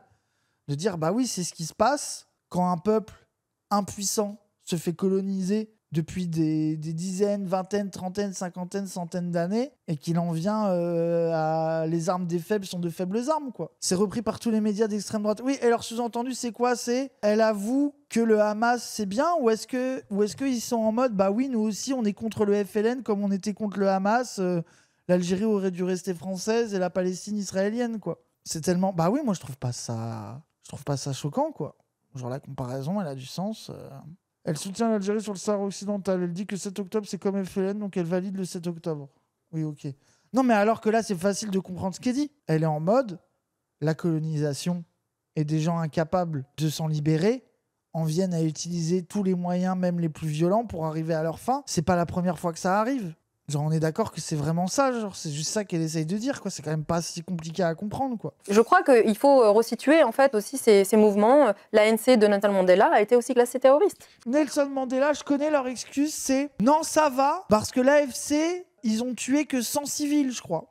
Donc, ils ont tué moins de civils, et donc, c'est moins pire. Et puis, au final, l'ANC, AFC, machin, bah, vu qu'on s'est tous mis d'accord pour dire qu'on aimait bien Mandela, on va trouver des moyens de se justifier, quoi. C'est un peu ça, le bail, quoi. Les citations de Mandela sur le fait que c'est OK de tuer des civils. Non, mais en fait, moi, je pense qu'il y a eu une gandhiisation de Mandela dans l'imaginaire collectif de « Ah, Mandela, il a voulu réconcilier les gens, il est un peu gentil ». Et du coup, il y a une réécriture de l'histoire politique de Mandela en mode c'est le plus gros des pacifistes. Et que maintenant, ça leur revient un peu dans la gueule. Ils l'ont tellement sucé en mode il est tout gentil, il est tout mignon, que quand t'as des gens qui leur rappellent oui, bon, après, il y a quand même eu des actions violentes qui ont été faites, ils se trouvent un peu cons, quoi. Ce qui est problématique dans ce régime présidentiel, où on a tout doit être incarné par une personne. Et je crois que c'est aussi ce système-là qui pousse les uns et les autres à dire « Moi, je vais sauver la France. Moi, je vais sauver le peuple français. Je fais des promesses. » Et puis, je pense que les équipes font dire à ces candidats un peu tout et n'importe quoi. Alors, si tu vas aller convaincre les jeunes, il faut que tu dises ça. Si tu vas aller convaincre les immigrés, il faut que tu dises ça. Si tu vas aller convaincre les écologistes, tu vas aller convaincre, voilà, exactement. Et en fait, je crois que c'est aussi la nature du régime présidentiel dans lequel on est. Pour ou contre le fait que Macron ait fait fermer Fessenheim? Mais putain! Mais on se laisse nous tranquilles! Pour ou contre les chaussures noires de Macron? L'autre fois, il avait cette cravate. Est-ce que ça t'est convenu? Un avis sur Jean-Michel Trogneux? La bite à Brigitte? Un avis sur la bite à Brigitte, Rima? Qu'est-ce que t'en penses? Macron, sachet de coke ou pas sachet de coke? Qu'est-ce que t'as à dire là-dessus, Rima? On est dans une dynamique qui date pas de Macron d'ailleurs, Par ailleurs, daté de Macron, mais quand il n'était pas président, puisqu'il travaillait déjà sur... Merci. Oui, quand il était à Bercy, il travaillait déjà sur certains dossiers sur lesquels il était déjà en confrontation avec Montebourg notamment. Son bureau était à côté de l'ascenseur pour aller sur l'héliport. Avec Montebourg, je me souviens qu'il avait déjà eu. Son bureau était à côté de l'ascenseur pour aller à l'héliport. Mais qu'est-ce que c'est que cette information de merde? Qu'est-ce qu'il raconte? Son bureau était à côté de l'héliport. Il était en contact direct avec les élites franc-maçonniques. Qu'est-ce qu'il dit? Mais de quoi il parle? La pieuvre iranienne de Bercy. Le problème de l'industrie en France, oui, c'est un vrai sujet. Et pour moi, c'est aussi une perte de l'indépendance. Une perte d'indépendance très concrète, très concrète et réelle. En plus des questions sociales que ça pose, c'est-à-dire... Revenons sur la pieuvre de l'Iran. Non, on s'en branle, on s'en fout. Tu t'es fait tamponner alors, tu t'es fait tamponner la pieuvre de l'Iran. T'es tamponné par l'Iran ou pas? Est-ce qu'ils t'ont tamponné? Est-ce que t'as vu le bureau des légendes? Est-ce que t'as une légende? C'est quoi ta légende, Rima? Est-ce que Rima Hassan est une légende? Est-ce que tu t'appelles vraiment Rima Hassan? Donc la pieuvre de l'Iran, pourquoi on aurait imaginé ça comme titre à votre avis? Parce que l'Iran a financé tel groupe, parce que ils ont vu des mouvements financiers sur votre compte, parce qu'ils ont vu des gens qui traînent avec les Iraniens qui sont venus vous voir. Le point, JDD, non, je crois pas. Elle a l'air gênée. Elle s'est fait tamponner. Ça se voit qu'elle est un peu gênée par ces questions. Elle est tamponnée par l'Iran. J'en suis absolument sûr à présent. Il a révélé le poteau rose. C'est grave. La pieuvre est sortie de l'aquarium. Je répète, la pieuvre est sortie de l'aquarium. On l'a attrapée. Oh là là, je suis vraiment... Laisse-nous tranquille. Interrogatoire Dupont et Dupont en 4K.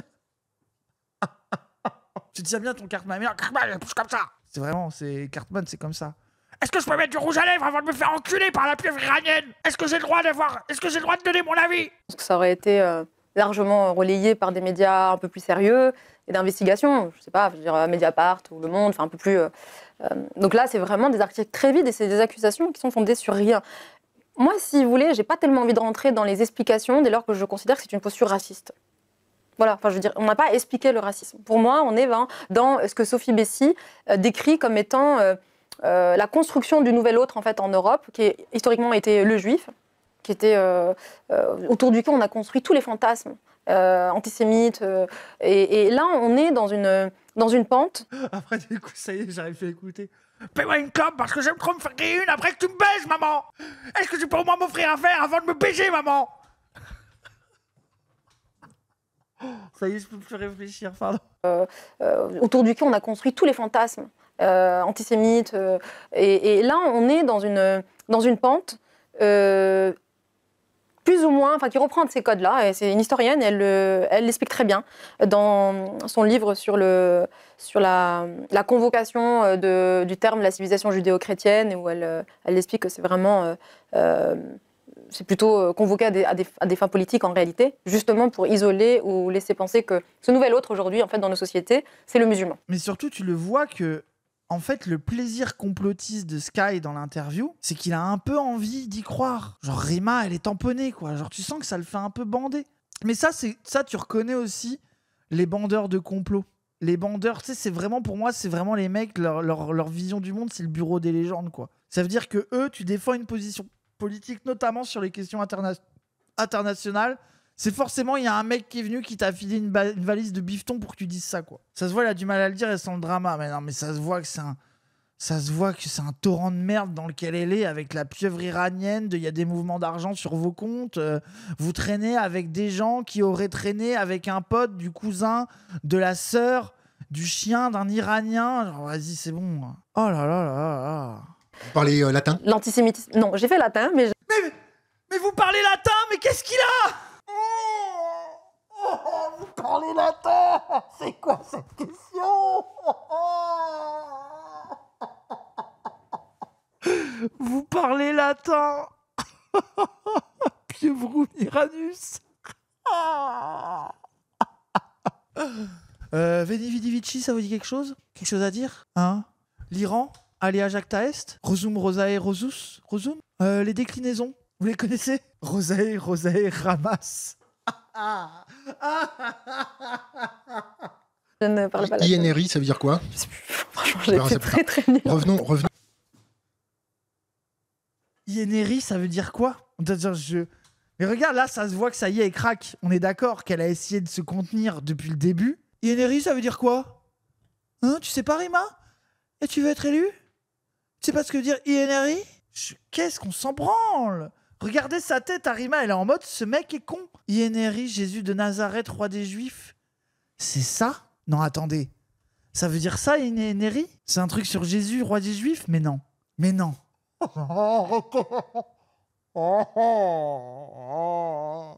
C'est l'inscription sur la croix de Jésus. Il est fou.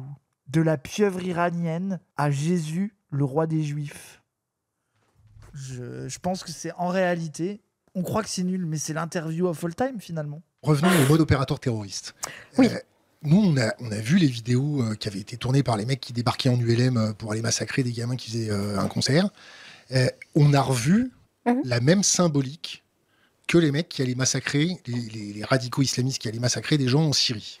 C'est-à-dire l'hyperkératos sur le front, la beubare qui descend bien, bien loin, les mêmes gestes, les mêmes expressions, et ainsi de suite. Et Attends, on est d'accord qu'il a dit c'est un peu pareil. Ils tuent des gens, ils ont des barbes, des têtes d'arabes, le lien est logique, le lien est direct, Daesh ramasse, ISIS ramasse. Non, vraiment, genre, c'est là-dessus qu'il va, là.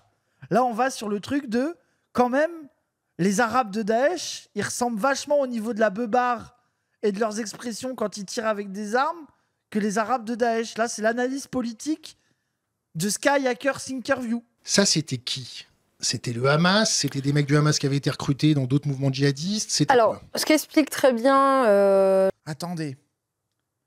J'essaye de comprendre son cerveau. Lui, il est en mode... Le Hamas, en réalité, fait partie d'un nouvel ordre mondial islamisto-terroriste. Je pense que c'est ça, la question que lui, il essaye de sous-entendre. J'imagine que Rima, puisqu'elle est intelligente, elle va dire « Oui, bon, vas-y, ta question, je m'en branle, je vais juste parler de ce que c'est le... » J'imagine qu'elle va prendre un peu de hauteur, quoi. Genre la pieuvre iranienne. Hein. C'est fou, hein. C'est fou. Ce qui explique très bien l'historien Jean-Pierre Filliot ou d'autres, mais c'est que ce n'est pas que le Hamas qui a commandité et préparé l'attaque du 7. C'est vraiment toutes les composantes politiques de la société palestinienne. Qu'est-ce qui les a coordonnés? Oui, bien sûr que le Hamas était le parti, disons, le mouvement le plus structuré. Et ça, j'imagine qu'ils sont en colère parce qu'elle a osé rappeler de dire mais ça vous arrange bien de dire le Hamas surtout, mais en vrai, ils sont tous un peu d'accord pour essayer de se battre contre la colonisation, quoi. Après, discutons des moyens employés, est-ce qu'ils sont légitimes ou pas. Bon, voilà, autre discussion, mais... Alors que lui, il est un peu dans un... Moi, j'ai l'impression qu'il est dans un truc de... Bon, les Palestiniens, s'ils pouvaient se défendre sans être des sales musulmans, ça serait bien, quoi. Genre, lui, c'est ça, clairement, son sous-entendu. Elle est en mode... Ça t'arrange bien de dire que c'est que des sales musulmans qui font ça pour délégitimer le fait qu'ils réclament la décolonisation, quoi. C'est une coalition. Les différentes composantes politiques de la société palestinienne présente à Gaza ont participé à la préparation de ces attaques.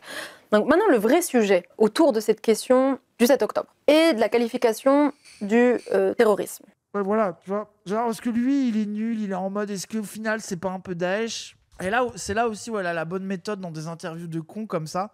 C'est quand on te pose une interview de coup de est-ce qu'ils ont la même barbe que Daesh? Elle répond sur le sujet intéressant qui est la qualification d'acte terrorisme ou non. Et bien, on en revient à un vrai sujet, quoi. 1, les conditions de création du Hamas. 2, les modalités les conditions de son développement. Parce que c'est pas tout de créer un mouvement. Je veux dire, après, il faut financer. Il faut savoir comment il se développe. Il faut le financer. Mais en fait, lui, c'est Jean Complot. C'est tout ce qui l'intéresse. Il s'en branle de ce qui se passe, de mouvements historiques, de situations, de trucs. Enfin, genre, c'est vraiment lui, il cherche. Quel est le mec? Pour lui, sa vie, c'est Largo Winch. C'est vraiment, il cherche le mec en costard qui tamponne en donnant des valises de billets, quoi. Il va parler du Qatar, trafic de Captagon, ok. Mais même, il n'y a pas un truc, le bail de le Hamas à la base, c'est un mouvement religieux qui prenait même plutôt une sorte d'attentisme et qu'au final... Ils ont été financés même par Netanyahou pour pouvoir niquer d'autres groupes en espérant les contrôler, mais au final, ça s'est retourné contre eux. C'est pas ça un peu le bail que les Sky de Circleview ils disent là? Oui, Netanyahou les a financés. Mais même qu'il y a eu une transformation du mouvement où à la base, eux, ils n'étaient pas en mode révolte et que ça l'est devenu après, je sais pas quoi. Le gouvernement, par exemple, le financement du gouvernement Netanyahou est avéré. Non, mais je dis pas que c'est pas avéré. Je dis pas que c'est pas avéré, c'est horrible. Justement, je pense que c'est ça les trucs que ce truc vrai là, c'est ça que lui, ça le Matrix quoi. Genre tu sais, genre il y a un peu un truc, j'ai l'impression de naturaliser, pas de naturaliser, mais de mécaniser des situations politiques, genre le Hamas qui passe de juste trucs religieux à orga armé financé par Netanyahou, comme si Netanyahou avait pas mis de fric, les Palestiniens seraient d'accord avec la politique. Tu sais, en fait, c'est ça. C'est que des fois, ces mecs-là qui utilisent ces datas-là que tout le monde connaît sur le financement du Hamas par Netanyahou, etc., machin, que les mecs, il y a un peu le sous-entendu de s'il n'y avait pas eu des financements, les Palestiniens seraient d'accord pour être colonisés un peu. Genre, ouais, un truc maximaliste, un peu un truc de « Ah bah voilà, vous voyez bien que la société palestinienne serait restée en paix, passive, et aurait un peu accepté son sort et aurait été bien gentille s'il n'y avait pas eu le Hamas financé par les élites cyniques, machin, truc, etc. quoi. Genre, qui dit ça? Ah, plein de gens. Le truc de c'est le Hamas qui est responsable de la situation à Gaza et que le Hamas est le premier tueur des Palestiniens et c'est parce que le Hamas a pris du pouvoir que Israël est obligé de tuer tout le monde. Enfin là, il y a eu un article de Plenel qui dit ça. Il y a la propagande israélienne qui dit ça. Le truc de le premier ennemi des Palestiniens, c'est le Hamas lui-même.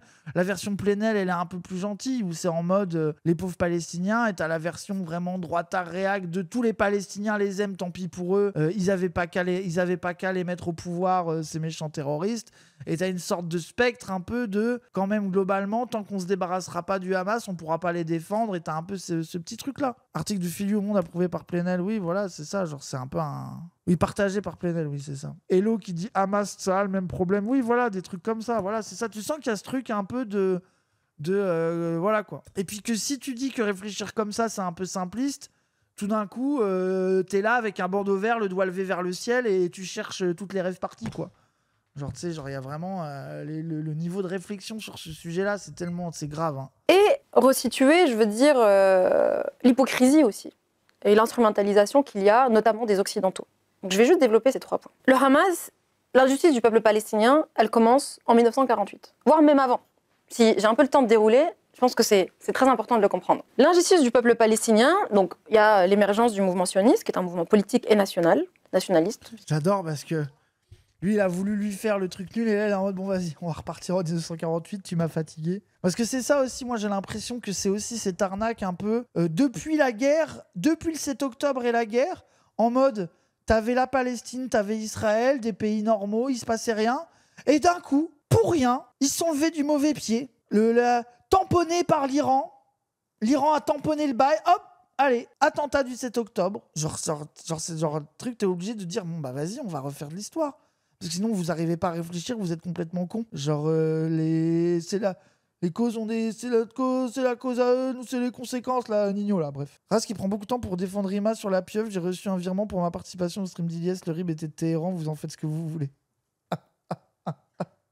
L'argent de Téhéran, let's go. Et là, d'un coup, elle va expliquer. Alors, 1948, machin, les accords de je sais pas quoi. Abemous papa, qu'est-ce que ça veut dire? On me dit que ta mère, c'est bon, ça y est. Rima, tu parles espéranto? Tu connais cette langue?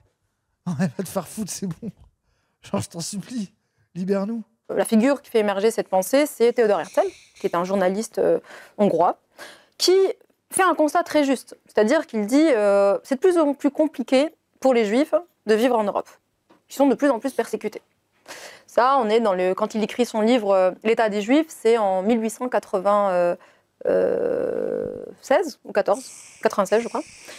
Et c'est quoi l'élément déterminant c'est quoi l'élément déterminant pour Theodor Herzl? C'est l'affaire Dreyfus, qui a lieu en 1884. Et il publie son livre en 96. Là, Sky, il n'y a plus assez de complot, là. Je pense qu'il s'est endormi, là. Et l'élément déterminant pour lui, c'est l'affaire Dreyfus. C'est vraiment l'événement qui va le paralysé dans sa pensée qui consiste à dire, il va penser ce sionisme politique.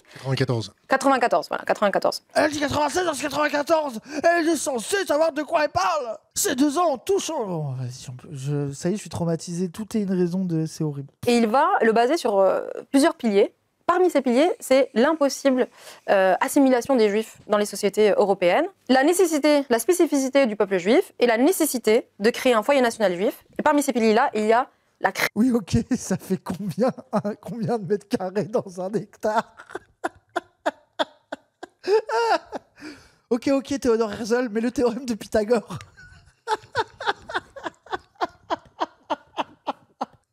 Mon rêve qui dit ça. Oh putain. La création d'un foyer national juif en Palestine.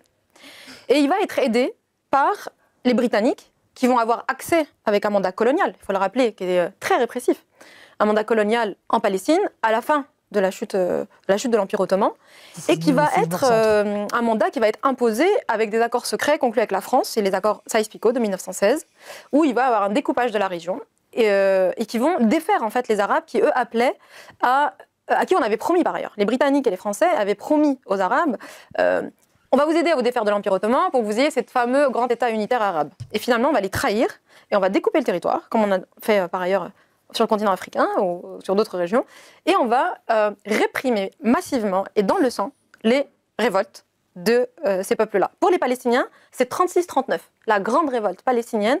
Le kéfier palestinien que je porte va devenir un symbole de la résistance palestinienne bien avant la création de l'État d'Israël. C'est à ce moment-là. Il va y avoir une grève de 6 mois de tout le pays qui va être paralysée par les Palestiniens qui contestent justement à la fois l'immigration juive qui est impulsée par le mandat britannique en alliance avec le mouvement sioniste et le mandat colonial britannique qui les réprime dans le sang et qui fait obstacle à leurs revendications d'indépendance et nationalistes.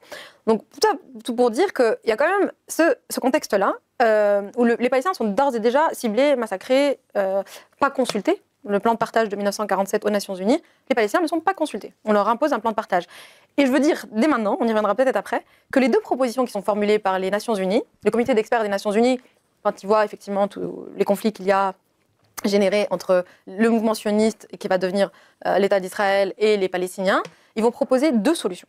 Aujourd'hui, tout le monde parle de la solution à 2 États. Mais en réalité, le comité d'experts propose 2 solutions. Et la première, c'est un État unique. Et cette solution va être rejetée par le vote des États présents. Et c'est 38 États, je crois, qui votent à ce moment-là. Il faut rappeler quand même que tous les pays du Sud global étaient encore colonisés. Hein, donc, ils n'avaient pas voix au chapitre, ils ne pouvaient pas s'exprimer. Attends, donc là, en gros, ce qui existe, parce que moi, je connais mal l'histoire de ce truc-là. La décision sur le partage territorial, solution 2 États à 1 État, c'est d'autres États qui ont voté la résolution. Genre, c'est pas genre les Palestiniens ou les gens sur place. Oui, c'est l'ONU. Mais attendez, on est d'accord que c'est complètement con. Voter à l'ONU. Donc ça veut dire que c'est tous les gens, sauf ceux qui vivent sur place, grâce découvre le colonialisme. Je suis qu'à moitié surpris, les gens. Non, mais moi, j'avais pas capté. L'ONU, il y avait très peu de pays parce que tout le Sud global était colonisé. L'ONU de l'époque coloniale, oui, en plus. Sous mandat britannique, la colonie. Mais est-ce qu'il y avait à l'époque... Parce que la propagande que tu vois un peu le truc de... Moi, j'ai vu plein de fois dire sur Twitter, machin, des trucs de... C'est les Palestiniens. Genre, les gens dire... Ah, vous nous rabâchez la solution à un État. Mais c'est les Palestiniens les premiers qui ont toujours refusé ce truc-là. Parce qu'en fait, ils sont depuis toujours antisémites. Et en fait, ils n'ont jamais voulu vivre avec les Juifs, machin, truc bidule, etc. Ce genre de truc, etc. Mais est-ce qu'il y aurait eu un débouché politique à l'époque pour directement faire un État égalitaire, etc., machin, où de toute façon, c'était pas possible de base, quoi. Parce que la vérité, en fait, genre, le crime originel, de toute façon, c'est le mandat britannique qui dit « Ah, c'est à nous, ce truc-là ? Bah, vas-y, on va le filer à quelqu'un d'autre, et puis que les autres aillent se faire foutre, quoi. » Il y avait déjà eu des massacres, oui, c'est ça, de toute façon, c'est que de toute façon, la colonisation avait commencé, et le problème était... le verre était déjà dans le fruit, quoi. La colonisation était déjà démarrée, donc c'était déjà baisé, quoi. Fallait trancher. Ils refusaient l'immigration des Juifs, l'immigration poussée par l'Occident. Ouais, bien sûr, oui, bah ils étaient en mode non, bah on n'a pas envie de se faire coloniser, quoi. Un problème déjà là par eux-mêmes. Ouais, je capte. Toute l'histoire avec leur... Oui, ça a l'air... En fait, genre c'est ça qui est un peu étourdissant avec ce truc-là, c'est que t'as Tu sais, il y a un truc terrifiant de l'impossibilité de résolution de l'histoire, quoi. Le crime originel, la passion du Christ, Abel et Caïn. Elle va croquer la pomme. Le verre était déjà dans le fruit à moitié plein. Ah, arrêtez de vous moquer de moi. Tu veux dire que ça n'a pas commencé le 7 octobre. 3h30, sa grand-mère, c'est quoi ça? C'est un enfer sur Terre. Surtout qu'il lui pose 200, il lui a demandé le théorème de Pythagore 3 fois. Il lui a demandé de compter, il lui a demandé 14 décimales derrière pi, on n'en peut plus. Que des questions de con. Donc pour revenir au fait que l'injustice du peuple palestinien, elle commence même bien avant 48. La grosse plaie du peuple palestinien, c'est souvent cité 1948 parce que c'est la reconnaissance de la création de l'État d'Israël et l'expulsion de plus de la moitié du peuple palestinien qui ne pourra jamais revenir sur ces terres. Et pire que ça, il va littéralement être pillé. Moi, les biens de ma famille, il y a une loi qui a été adoptée en Israël qui s'appelle la loi des absents, cyniquement, en 1951. Donc on est très peu de temps après l'exode des Palestiniens. Israël qui se défend toujours de ne pas avoir voulu expulser les Palestiniens, de ne pas avoir voulu les défaire de leurs terres. 800 000, on s'étonne quand même que ce même État adopte 2 ans après la Nakba, au moment où les Palestiniens sont encore dans la boue et dans les tentes. Vous parlez de votre famille, côté maman, côté papa? Les deux. J'ai 3 grands-parents, on a le temps de revenir dans le détail, mais j'ai une grand-mère qui est syrienne. On dit que votre papa est syrien. Ah non. Il est d'où, votre papa? Non, c'est du côté de ma mère, justement. Du côté de mon père. On a pu lire à gauche à droite sur Internet que votre papa était syrien. Oh putain, elle allait parler d'un truc intéressant, ça y est. Je saurais jamais ce que c'est que cette loi. C'est horrible. Et maintenant, on va parler du papa et de la maman de Rima Hassan. Mais moi, je voulais savoir, là, c'était intéressant. J'avais mon cours d'histoire sur le bail. La loi de 51 de l'absence de, en gros, il y a des maisons vides, on sait pas où ils sont. Allez-y dedans, tout va bien. Et là, on est revenu la pieuvre syrienne tamponnée. Je suis traumatisé. Hein. La loi des absences, c'est qui va à la chasse perd sa place. Oui, je pense que j'avais compris le principe un peu. J'aurais aimé qu'elle aille au bout, mais j'imagine déjà très bien le principe de la loi des absents. Les absents, toujours temps, que le monde n'est pas si blanc. Je vois qui Pierre qui roule, n'amasse pas mousse.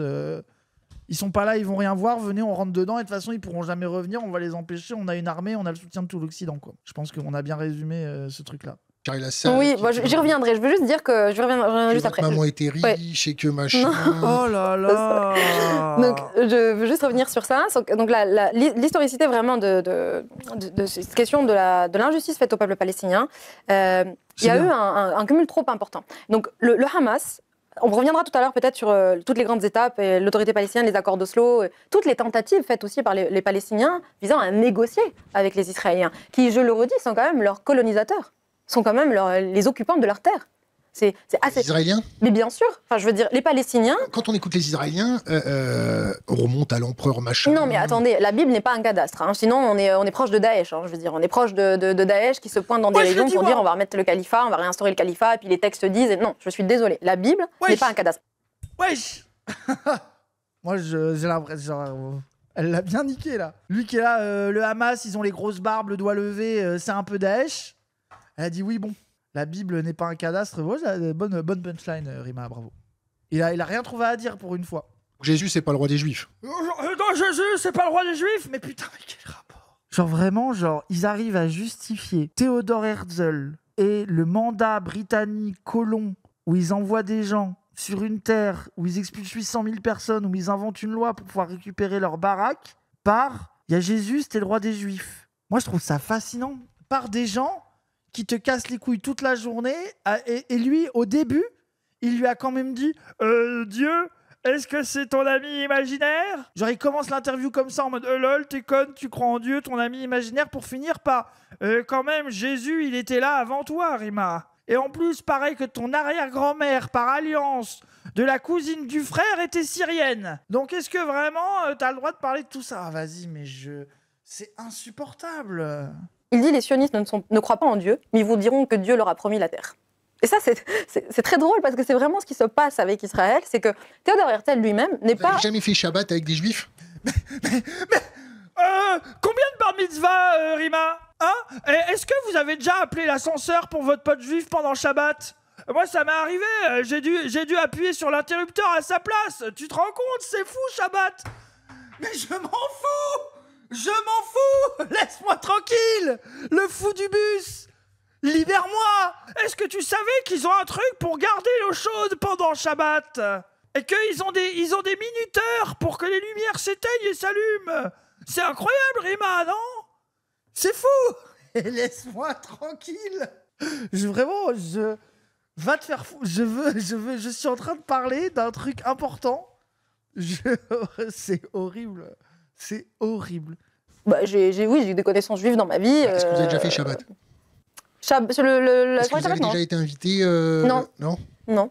Mais je veux dire, je vois pas ce que ça apporte. Je veux dire, c'est comme si je disais, pour comprendre une région d'un pays arabe, il faudrait que tu aies fait le musulman ou l'Aïd avec un musulman. Ça n'importe rien. Et faire le ramadan avec les musulmans. Mais ça n'apporte rien. On a incompréhension. Non, parce que là c'est très dangereux. Là, c'est très dangereux. Le fou de la gare. Bah, je suis ramadan avec les musulmans. On en prend du poids parce que qu'est-ce qu'on bouffe?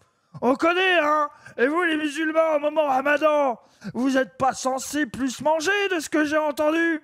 Est-ce que c'est pas un problème de pas manger la journée pour se péter le bide le soir? Je les vois dans les rues, la nuit du ramadan, ils vendent plein de pâtisseries très sucrées. Est-ce que c'est pas un moment où vous devez vous retrouver avec Dieu plutôt que faire des grosses bouffes? Laisse-nous tranquilles. Ce n'est pas intéressant. Il n'y a plus de beurre pendant Ramadan dans nos supérettes. Ah. Là, c'est très dangereux parce que tu fais... parce que là, le Ramadan avec les musulmans, c'est pas intéressant. C'est intéressant, mais je veux dire, là, en termes de compréhension de la question israélo-palestinienne, c'est pas ça qui est important, c'est la question du sionisme politique. Oui, vous avez reçu Ronnie Broman et Alain Gray. Elle parle de ça, et il a quand même réussi à demander t'as déjà fait Shabbat? Je suis traumatisé. Tu savais? Est-ce que t'as vu les Juifs, ils touchent un petit truc près de leur porte d'entrée? Incroyable, non? Fou ça, dans Rima, qu'est-ce que t'en penses? Il faut faire attention aux amalgames qui sont faits entre confession et adhésion à une idéologie politique. L'idéologie politique qui porte le projet israélien, jusqu'à aujourd'hui, c'est le sionisme. Et donc c'est à ça qu'il faut s'intéresser. Et ce sionisme-là, la dimension nationale, à la limite, même moi, si vous voulez, réfugiée de la Nakba, descendante de la Nakba, je peux comprendre. Je peux comprendre qu'une population, bien qu'ils aient été contredits et contestés, y compris par les Juifs eux-mêmes, je veux dire, c'est très minoritaire initialement le mouvement sioniste quand il émerge. Il est même perçu comme un mouvement, comme une réponse de la bourgeoisie libérale. Mais moi, ce que je trouve fou, c'est que, genre, elle explique des trucs que, désolé, tout le monde ne connaît pas. Et lui, il a que des questions de con sur Shabbat et faire le Ramadan, et il lui demande pas des précisions sur des trucs, genre le fait qu'elle ait commencé, par exemple, juste la loi de l'absence, là. Genre, pourquoi demande-lui de préciser ça, d'expliquer, de donner des détails sur ces trucs-là pour les gens qui n'ont pas forcément toutes les datas. Genre, oui, il s'en bat les couilles, c'est grave.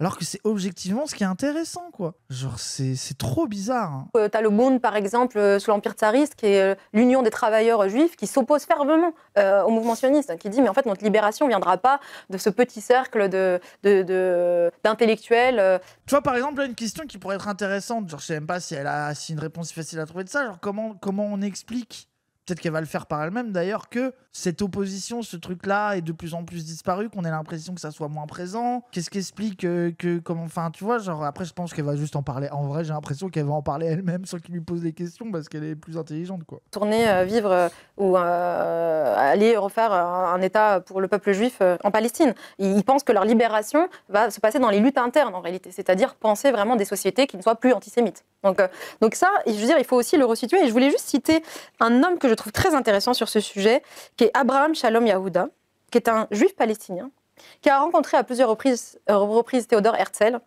et qui s'est opposé au sionisme. C'est un linguiste expert des questions, même du langage interreligieux. Son profil est assez passionnant. Et c'est un juif palestinien, et qui va dire à Théodore Herzl, il est voué à l'échec, en fait, votre projet du sionisme. Et puis, il leur reproche de vouloir occidentaliser les juifs orientaux. C'est-à-dire que lui, en tant que juif oriental, il ne se reconnaît absolument pas dans le sionisme. Et ça, c'est quelque chose de fondamental pour comprendre tout le racisme qu'il y a aujourd'hui dans l'État d'Israël. Il est structurellement ancré dans la doctrine sioniste elle-même. Et pour ça, il faut regarder le traitement qu'a réservé l'État juif aux juifs orientaux. Que ça soit aux yéménites, aux juifs yéménites, où on sait qu'il y a eu plusieurs milliers d'enfants qui ont été arrachés à leur famille. C'est une affaire d'État, en Israël. Vraiment, il a fallu déclassifier des archives. Il y a eu des grosses associations qui se sont structurées pour obtenir justement l'accès à ces archives-là et qui documentent qu'il y a eu plus de 60 établissements de santé officiels de l'État qui ont été impliqués dans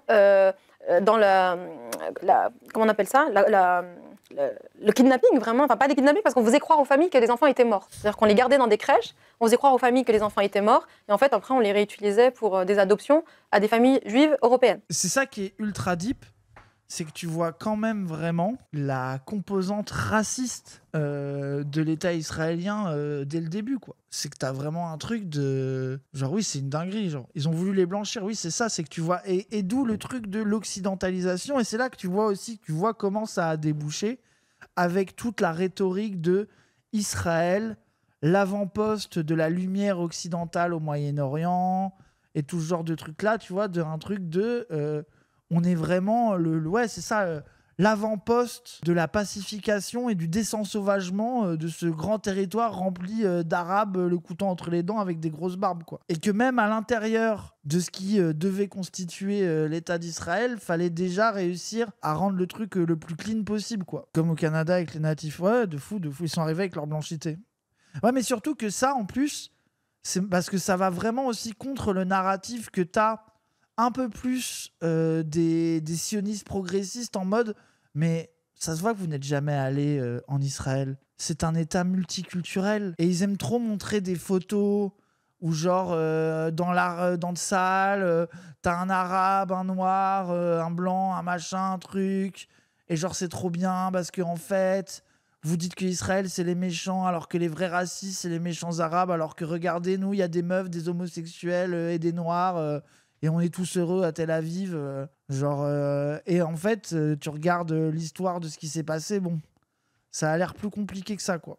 Il y a aussi le cas de la stérilisation forcée des femmes juives éthiopiennes, qui est là aussi parfaitement documentée. J'ai pas les chiffres dans le détail, mais je veux dire, ça aussi, c'est une affaire d'État. Vous retrouvez très facilement des sources là-dessus. Et il y a un film que j'ai vu il y a quelques années, le nom de la réalisatrice m'échappe, mais peut-être le retrouver pendant qu'on discute, qui porte sur les Mizraïm, donc qui sont les juifs, c'est le nom qu'on donne aux juifs orientaux. Et Sophie Bessi est elle-même juive en fait. Et elle explique elle aussi très bien que Israël, en fait, dès le début, a eu un racisme envers les juifs orientaux. C'est-à-dire qu'on voyait comme des Ben Gourion, qui est le fondateur, le premier ministre d'Israël, qualifiait justement les juifs éthiopiens de primitifs.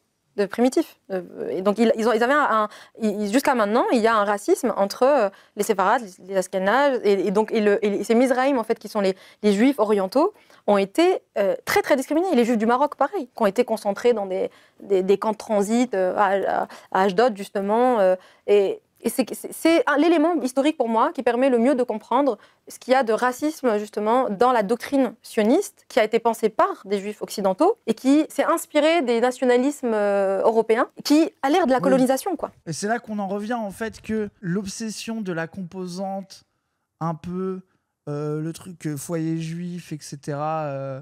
Alors que en réalité tu vois vraiment plus genre le truc qui est évident, qui est aussi qui crève les yeux d'une manière historique, c'est l'application de la méthode de l'État-nation colonialiste, impérialiste et occidental en Palestine, quoi. Et que c'est vraiment le tuto de l'État-nation raciste et colon appliqué à la lettre, quoi. C'est genre ce qui... Et ça, c'est le sujet que tu vois, genre, ah mais non... quand même, le sionisme est un projet décolonial où tu as vraiment des gens qui défendent ce truc-là, quoi.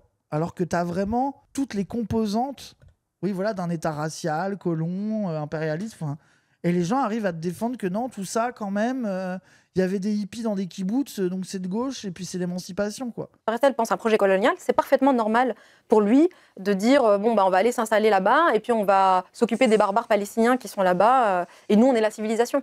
Et jusqu'à maintenant, cette rhétorique est convoquée par Netanyahou lui-même, qui dit, quand il fait une interview en France, il dit « Nous faisons avec les Arabes palestiniens ce que vous devriez faire avec vos banlieues. » Mais ça, c'est aussi la nouvelle alliance avec l'extrême droite française de « Ah, mais c'est bon, maintenant, notre ennemi commun, c'est les Arabes, c'est les musulmans. On a juste à draguer leur instinct. » Et ça, tu l'as vu très tôt dans la transformation de l'extrême droite française, notamment sur Internet. Le moment où il y a eu une partie de l'extrême droite française qui a voulu faire un sort, notamment à Soral, qui trouvait beaucoup trop islamophile MDR, alors que bon, il suffit de voir comment il parle des Noirs et des Arabes et que bon, globalement, c'est quand même un peu des sauvages et des islamo-racailles et machin, etc. Mais bref, pour eux, globalement, c'était quand même un bandeur de musulmans. Et où tu avais justement des gens qui venaient dire « Mais Moi, je me rappelle, Delesquin, ça a été l'un des premiers à le dire, et d'autres, où ils étaient toujours antisémites, mais ils disaient quand même,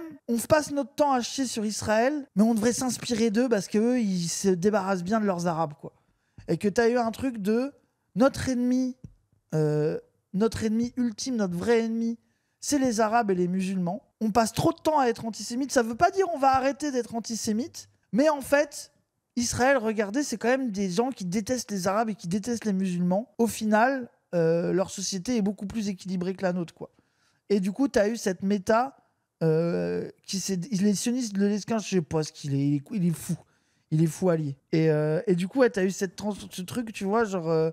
et même les Conversano, quoi. Tu vois, le moment Conversano de « il y en a marre des Arabes », etc. De ta horde de Maghrébins radicalisés, Alain Soral...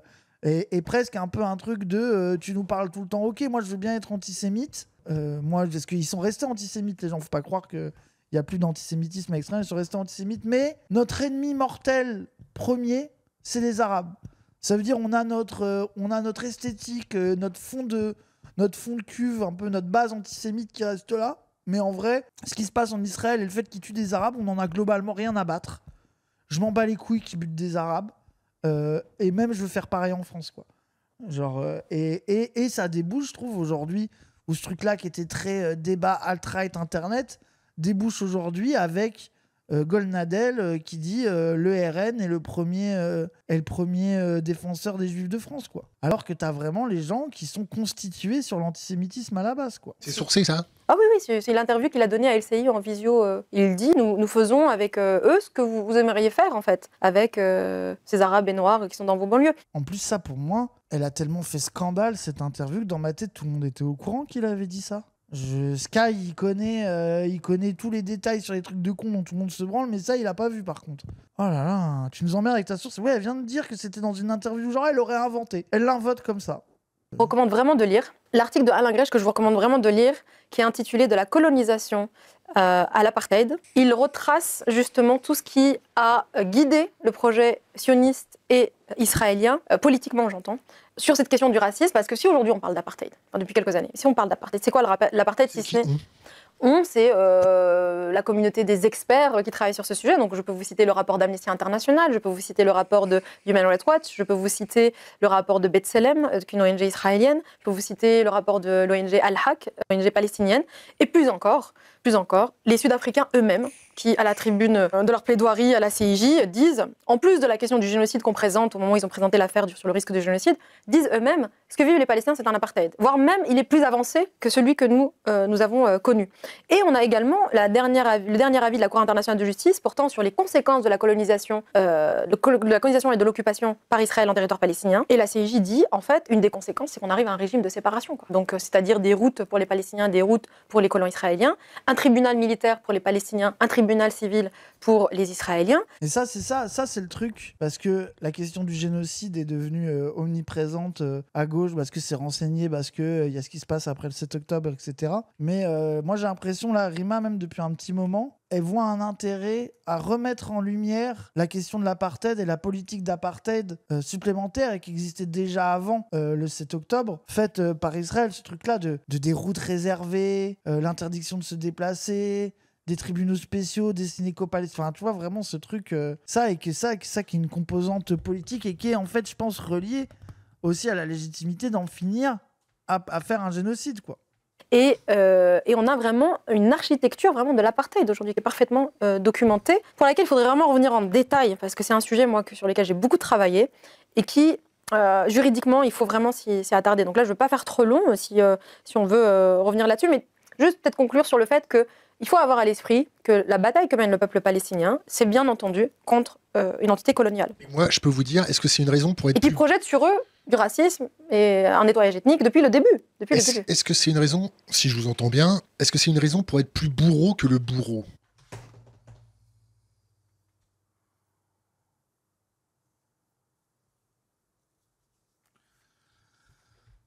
Vraiment, genre, elle lui a fait une démonstration compliquée où elle lui a refait des trucs d'histoire, le génocide, ce qui s'est passé, les déplacements, la Nakba, les camps de réfugiés, le fait qu'ils aient récupéré les territoires, les politiques racistes à l'intérieur même de l'État d'Israël. Et le fait est dit, voilà, donc vraiment, ils se battent contre une entité coloniale. Et lui, tout ce qu'il trouve à dire se fout, c'est plus bourreau que le bourreau.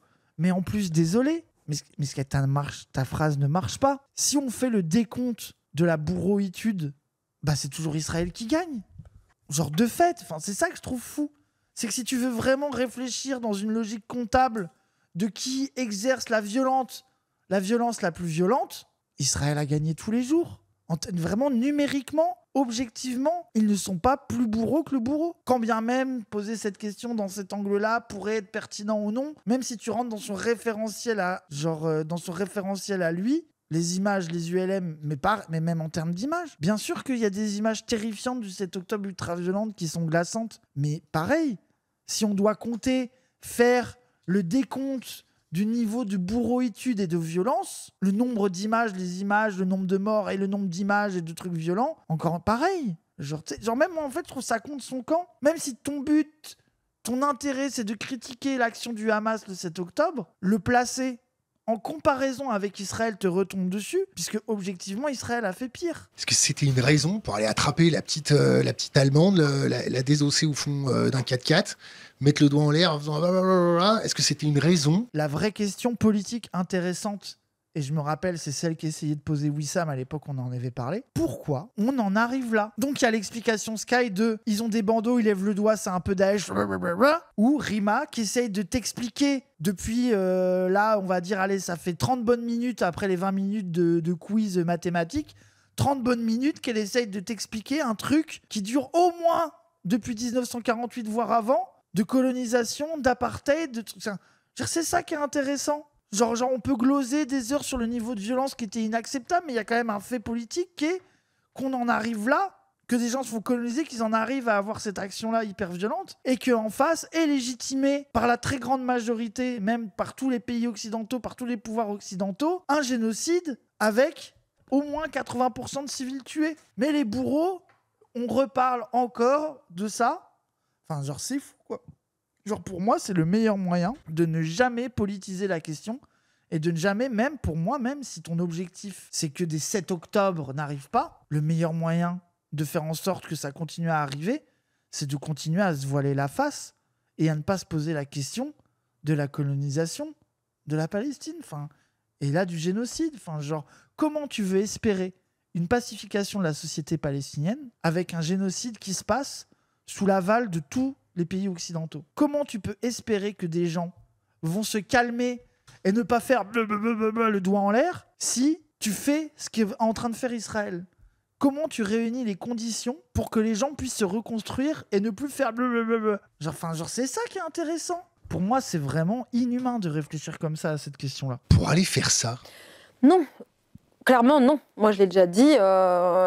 Tenter de contextualiser, d'expliquer. Moi, ce que je reproche surtout aux autorités françaises, et plus largement aux Occidentaux, c'est l'hypocrisie autour de ce sujet. C'est-à-dire qu'ils ont tenté de bâillonner vraiment ces libertés qui consistaient, je veux dire même d'opinion ou d'expression, qui consistent à un moment donné à recontextualiser et à expliquer. Mais expliquer n'est pas justifié. Moi, je peux vous dire, et ça ne fait pas de moi un hypocrite, vous dire, premièrement, la lutte armée est légitime.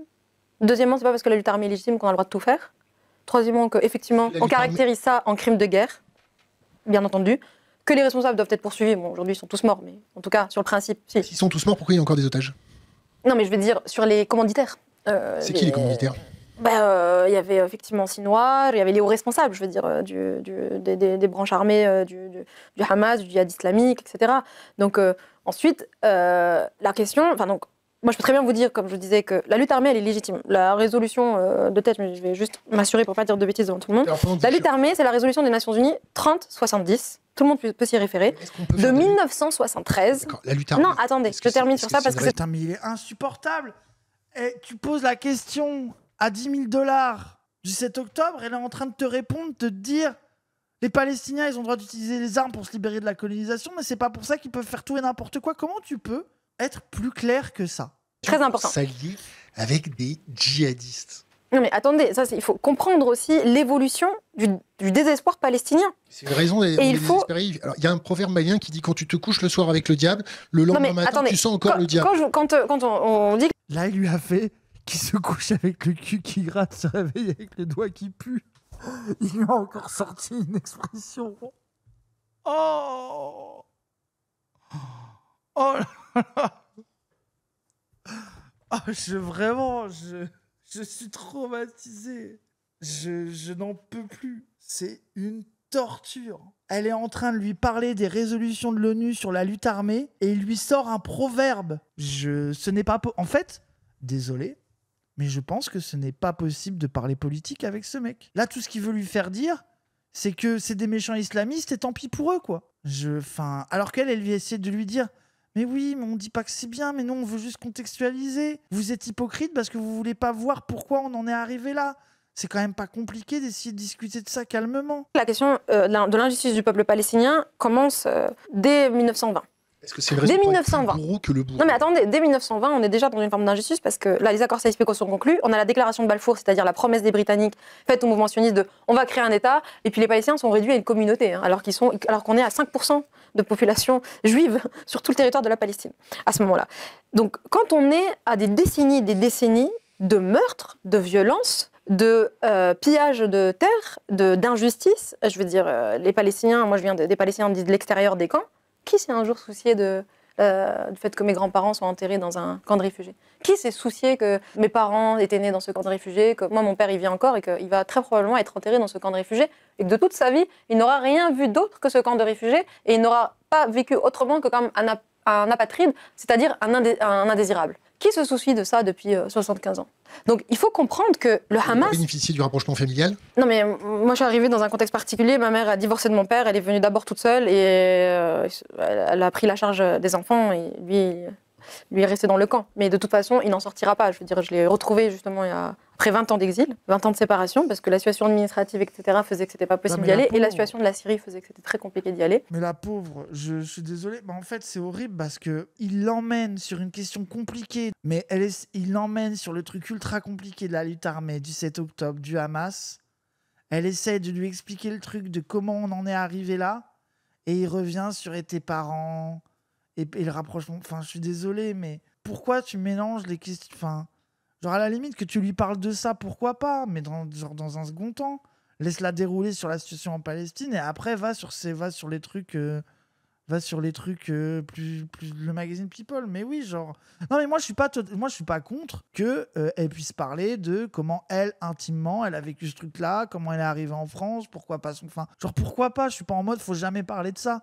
Laisse-la dérouler sur ce truc-là qui est déjà compliqué et après t'iras sur comment elle, ça s'est passé dans sa vie, quoi. Ah, mais et puis en fait, moi, ce qui m'énerve aussi, lui, c'est que je sens qu'il y a ce truc un peu sur les fans de Thinkerview de non, mais Thinkerview, c'est pas la même chose que les médias parce que c'est du temps long. Et c'est là que tu vois qu'il n'y a pas de qualité intrinsèque du temps long. En réalité. Parce que si c'est pour faire une interview de 3 heures, pour faire comme il fait, bah non, elle a pas... Après, elle dit quand même plus de trucs que dans une interview de 15 minutes où on lui dit le ramasse. Hein. Attention, soyons d'accord, elle a quand même le temps de dire quelques bails, etc. Mais il y a plein de moments clutch où il repart sur théorème de Pythagore et ta mère, elle est syrienne et t'es tamponné par le poulpe iranien, là. Genre, il y a quand même du parasitage très télé de con, quoi. Mais après, bon... Genre, c'est pas non plus une interview BFM de 20 minutes avec 4 chroniqueurs qui t'insultent de bandeuse du Hamas non plus. Genre, c'est quand même toujours... Il y a toujours quand même l'occasion de dire un peu plus de choses que ça, faut pas mentir. Les gens, on se retrouve bientôt pour la suite de l'interview. Peut-être qu'il va demander le théorème de Pythagore à Rima Hassan. On espère. On veut surtout arriver au moment où il parle de Jésus, le roi des Juifs. Je sens que ça va être le pic.